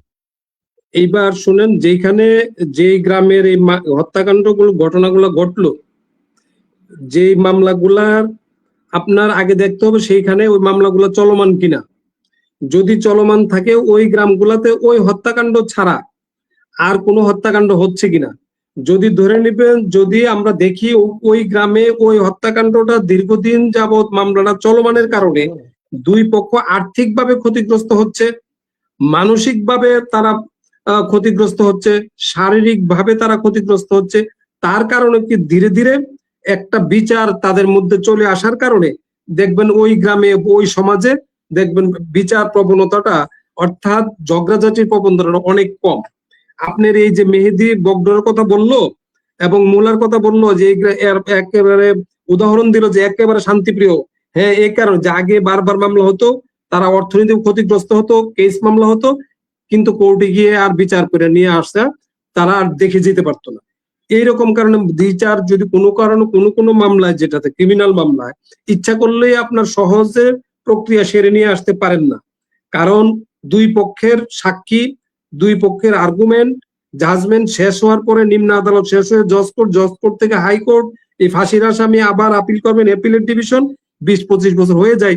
এই যে পিছনে ঘুরলো, এই যে তার ছেলে মেয়ে নাতি নাত পর্যন্ত দৌড়াইলো, তারপরে গিয়া দেখবেন তারা তাদের মধ্যে আর কেস মামলা ঝগড়াঝাটি করার প্রবণতা থাকে না। এটা একটা উদাহরণ। এটাও একটা ভালো দিক যে দীর্ঘদিন অর্থ খরচ করতে করতে, সম্পত্তি বিক্রি করতে করতে আর ডাকলেও ঝগড়াঝাটিতে আসে না। খোঁজ নিয়ে দেখেন এইগুলোতে। আর নতুন ঘটনাগুলো হয় অন্য জায়গায়। আর যেটাতে আপনার ধরেন জমি জমা নিয়ে দীর্ঘসূত্রতা হয়, এটা আরো দীর্ঘসূত্রটা কমায় নিয়ে আসা যায়। কিন্তু মার্ডার যেগুলো হয় এগুলোর জন্য যত লিঙ্কদি হচ্ছে, এই কারণে ওই গ্রামগুলোতে আর ঝগড়াঝাটি হবে না, তাদের সম্পত্তি শেষ হয়ে যাচ্ছে ঝগড়াঝাটির পিছনে। তো একটা মার্ডারের পরে আর মার্ডার এই গ্রামে গন্ডগোল বা আমার দৃষ্টিতে ওই জায়গাগুলোতে আর হচ্ছে না। আর এখন যেটাতে নিয়ে আলোচনাটা আমরা আসছি, এটা হলো যে না, এটা হলো কংক্রিটলি সিরিয়াস ক্রাইম হয়েছে, কগনিজেবল অফেন্স। এটা এইখানে আপনার মেডিকেল জুরিসপ্রুডেন্সের অধীনে যতক্ষণ পর্যন্ত আপনার রিপোর্টে যায় নাই, মামলা হয় নাই, এটা হত্যাকাণ্ড, দুর্ঘটনা, এইসব প্রশ্ন করতে লাভ নাই। এটা তো বিচার প্রক্রিয়াতেই আসে নাই, এটা বলবেন কিভাবে? এটা তো শেষ করে অঙ্ক করে বিনাশ করলো। তারা বোঝাচ্ছে যে আমরা ভালো কাজ করেছি, কিন্তু ভালো কাজ করলেন, কিন্তু লোভ দেখাইলেন একজনকে যে তুমি মামলা করে তো কিছু পাইবা না, হয়তো 20-25 বছর লাগবে, তোমার কিছু টাকা দিয়ে দিই, কিছু তোমার মারা বা ভাই বা যেই মারা গেছে এততে টাকা পয়সা পেয়ে গেল। পবিত্র কোরআন শরীফ ও ইসলামিক দৃষ্টিকোণ থেকে আছে কি হত্যার বদলে হত্যা, চোখের বদলে চোখ, হাতের বদলে হাত। আর যদি ভিকটিম অনুমতি দেয় সেটা মীমাংসা করা যাবে তাকে অর্থ দিয়ে। তাহলে এখন আগে তো আপনি বিচার প্রক্রিয়ায় গেলেন না, তাহলে চোখের পরিবর্তে চোখ দিবেন কিভাবে? আপনার জীবনের বদলে জীবন কিভাবে দিবেন? বিচার প্রক্রিয়া গেল না। এটা একেবারে মানে 24 ঘন্টার ভিতরে এত বড় তড়িৎ গতিতে তো এরকম আদালত নবীনগর সৃষ্টি হয়েছে, তা আশা করি আমরা নবীনগর ভবিষ্যতে শান্তি দেখতে পাবো। তো আসাদ যেটা বলছে, ভবিষ্যতে আমাদের ওই কার্যক্রম গুলো আসেন না, 24 ঘন্টার মধ্যে শান্তি শৃঙ্খলা দেখান না, একটু মাদকটার থেকে দূরে করে দেন না, এর চাইতে অনেক ভালো কাজ হবে। এইটাতে আসার জন্য আমি মেহেদী সহ যারা আছেন আমাদের সমাজ সংস্কারক প্রত্যেককে বলি, আপনার প্রতিটা ওয়ার্ড একটু শান্তি শৃঙ্খলা এনে দেন। নবীনগর এরকম উদাহরণ আছে, মা বোনরা সন্ধ্যার পরে না দিনের বেলাও বেরোতে পারে না, নবীনগর বাজারও দিনের বেলা ডাকাতি হয়েছে। এবং আরো টকশোতেও দেখাইছেন আপনার ওই যে অভিনব কায়দায় বাড়িতে ঢুকে পিস্তল দেখায় এবং টাকা পয়সা নিয়ে চলে গেল। তো কাজে নবীনগরকে শান্তি শৃঙ্খলা, নবীনগরে সমাজ সংস্কার মাধ্যমে এই নেতারা আশা করি নবীনগরকে শান্তি প্রক্রিয়ার মাধ্যমে আনবেন। আর যেটা থানার কাজ, যেটা আপনার আদালতের কাজ, সিরিয়াস কাজটা তো করে ফেললেন, তো সহজ কাজগুলো যাতে তারা একটু করে, তাদের প্রতি আমাদের এই উদাত্ত আহ্বান রইল। আর এই ধরনের সিরিয়াস কাজ করতে গেলে ভবিষ্যতে তারা একটু আইনের দিক খতিয়ে যে যাতে দেখতে করতে যায়, এবং ভবিষ্যতে নবীনগরে এই ধরনের অনাকাঙ্ক্ষিত ঘটনা না ঘটুক আর দুর্ঘটনা না ঘটুক, সেই কামনা করে শেষ করছি। আসসালামু আলাইকুম। অনেক ধন্যবাদ অ্যাডভোকেট ঢাকা সরকার তসলিম, ধন্যবাদ ডক্টর আসাদ হোসেন আসাদ, ধন্যবাদ শাহিন রাজা টিটু, আরো ছিলেন আহমেদ ফরহাদ, একজন রাজনৈতিক বিশ্লেষক এবং সিনিয়র সাংবাদিক সমকালের মাহবুব আলম লিটন। আপনাদের প্রত্যেককে স্পেশালি থ্যাঙ্কস জানিয়ে আজকে আলোচনা শেষ করব। প্রিয় দর্শক, আপনারা প্রায় ১ ঘন্টা ৫০ মিনিটের একটি দীর্ঘ আলোচনা শুনেছেন। আজকের বিষয়বস্তু যারা এই মুহূর্তে যুক্ত হয়েছেন, আপনারা জেনে নিতে পারেন যে আমাদের বিষয়বস্তু ছিল নবীনগরে হত্যাকাণ্ডের পর কেন বারবার রফা-দফার মাধ্যমে এই হত্যাকাণ্ডগুলি শেষ হচ্ছে এবং এর আইনগত এবং সামাজিক ভিত্তি কতটা আছে সেটি নিয়ে মূলত আমরা আসলে আজকে এই আলোচনাটা শুরু করেছিলাম। এবং এই প্রায় ২ ঘন্টার আলোচনায় একটি বিষয় পরিষ্কার করে দিতে চাই, সেটি হচ্ছে যে দুদিকেই কিন্তু আসলে আমরা যৌক্তিক আলোচনা শুনেছি। এখানে মাওলানা মেহেদী ছিলেন, তিনি অনেকটা সময় থাকার পর চলে গেছেন।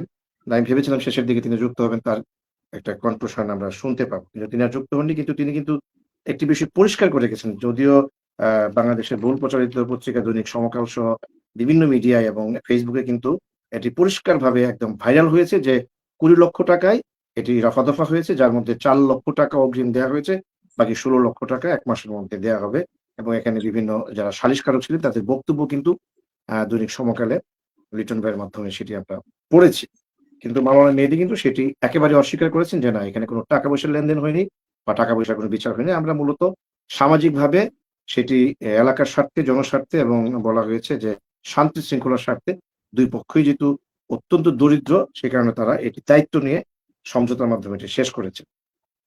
আর যেটি অপরপক্ষ বলেছেন যে যত ব্যাখ্যাই দেওয়া হোক, বিশেষ করে ডক্টর আসাদ এবং আমাদের এখনো যিনি আছেন আইনজ্ঞ আমাদের অ্যাডভোকেট জাকের সরকার, তসলিম ভাই কিন্তু পরিষ্কার বলেছেন যে যত ব্যাখ্যাই দেওয়া হোক না কেন, যেহেতু এটা হত্যাকাণ্ড এবং এই হত্যাকাণ্ডে কখনোই কোনোভাবে এই ধরনের বিচার মীমাংসা করবার কোনো সুযোগ নেই, তাহলে হত্যাকাণ্ডকে আরো বেশি উস্কে দেওয়া হয় বা উৎসাহিত করা হয়। এবং যে কারণে কিন্তু গত যেহেতু একটু আগে শাহিন রাজা একটু তথ্য দিচ্ছিলেন যে ফরিদ ছাত্রদলের তৎকালীন যে জেনারেল সেক্রেটারি ছিলেন না সভাপতি ছিলেন, তার হত্যাকাণ্ডের পর কিন্তু যতগুলো ২৪ না ২৬টা তিনি তথ্য দিলেন, একটি হত্যাকাণ্ডেরও কিন্তু এখন পর্যন্ত আমরা বিচার কার্যক্রম একদম শেষ পর্যন্ত দেখতে পাইনি। তার কারণ হচ্ছে গোপনে কিন্তু সবগুলো হত্যাকাণ্ডের এইভাবে মীমাংসা হচ্ছে, টাকা লেনদেন হচ্ছে এবং যারা নানানভাবে এই বিষয়গুলোতে জড়িত তাদের পকেটেও সেই সমস্ত টাকা যাচ্ছে। এই ধরনের গুঞ্জনও কিন্তু আমাদের কানে আসছে। এবং শেষমেশ যেটি আমাদের শাহিন রাজা একটু পরিষ্কারভাবে বলেছেন যে বিচারের যে দীর্ঘসূত্রতা, বিচারকদের প্রতি বা বিচারের প্রতি বাদীর বা বিবাদীর যে একটা অনীহা, অনাস্থা বা অর্থ লেনদেন হয়, অর্থ খরচ হয়, হয়রানি হয়, কোর্টের পর কোর্ট দৌড়াইতে হয়, এই সমস্ত বিষয়গুলিতে আসলে বাদী বিবাদী দুপক্ষে অনেকটা ত্যক্ত বিরক্ত হয়ে কিন্তু শেষ পর্যন্ত এই ধরনের সামাজিক মীমাংসায় তারা যুক্ত হন। এবং দুদিকেই আমার মনে হয় যৌক্তিকভাবে কথাগুলো ২ পক্ষ বলবার চেষ্টা করেছেন। কিন্তু আমাদেরও একটি কথা, যে এভাবে যদি সমঝোতাই হয়, মাত্র ১৫ দিন আগে যেটি আহমেদ প্রাইভেট হাসপাতালের যে ঘটনাটি সমঝোতা হয়েছে, সেটি যদি সত্যিকার অর্থে বিচারের একটি মামলা হতো এবং পুলিশদের প্রতি যেই আজকে যে আলোচকরা উদাত্ত আহ্বান জানিয়েছেন, পুলিশের একটি একটা গা ছাড়া বক্তব্য থাকে। আমরা যখন সংবাদকর্মীরা কথা বলি, তাদের ঊর্ধ্বতন কর্তারা বলেন যে আমরা তো বসে আছি, কেউ তো ভাই মামলা নিতে আসেন না, মামলা দিতে আসেন না, আমরা তো মামলা নেওয়ার জন্য বসে আছি।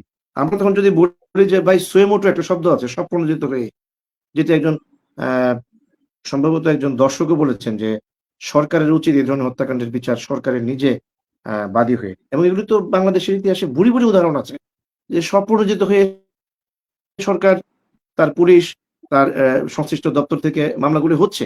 কিন্তু নবীনগরে কেন এই কাজগুলো হচ্ছে না আমি ঠিক জানি না। এই ক্ষেত্রে ডক্টর আসাদ যেই আহ্বানটি শেষ মুহূর্তে জানিয়েছেন যে ১ মিনিট বা ০.৫ মিনিটের সময় নিয়ে, যেখানকার যিনি জনপ্রতিনিধি আমাদের মাননীয় সাংসদ অ্যাডভোকেট এম এ মান্নান, যেহেতু তিনি নিজেও একজন আইনজ্ঞ, একজন আইনজীবী এবং তিনি এখন মেম্বার অফ পার্লামেন্ট, তিনি আইন প্রণেতা। আমার মনে হয় তিনি এই বিষয়গুলো ৫৪ বছরে কি হলো কি হলো না এগুলিতে আমরা ফিরে না গিয়ে যদি আমরা অন্তত এখন বলতে পারি যে আমাদের একজন আইনজীবী জনপ্রতিনিধি হয়েছেন, তিনি একজন সংসদ সদস্য হয়েছেন, মেম্বার অফ পার্লামেন্ট, তিনি এখন থেকে এই ধরনের কোনো ঘটনা, সামাজিক স্বীকৃতি, সামাজিক মীমাংসা সেগুলি থেকে ফিরিয়ে ওই যে বললেন সুনির্দিষ্ট প্রয়োজনে লিখিতভাবে নির্দেশনা দিয়ে দেবেন যে এই ধরনের মীমাংসা আমি এমপি থাকাকালীন আর নবীনগরে হতে দেওয়া হবে না এবং এগুলি আইনের নির্দিষ্ট যে বিধান রয়েছে সেই অনুযায়ী সেই হত্যাকাণ্ডগুলি পরিচালিত হবে। সেটি ৫ বছর, ১০ বছর, ১৫ বছর যাই লাগুক, আইন তার নিজস্ব গতিতে চলবে। এরকম একটি আহ্বান ডক্টর আসাদের সঙ্গে আমিও সহমত পোষণ করে এবং এরকম একটি দৃষ্টান্ত অ্যাডভোকেট এম এ মান্নান মহোদয়, আমাদের মাননীয় সংসদ সদস্য, তিনি এখানে উদাহরণ সৃষ্টি করবেন এই প্রত্যাশা আজকে শেষ করতে চাই।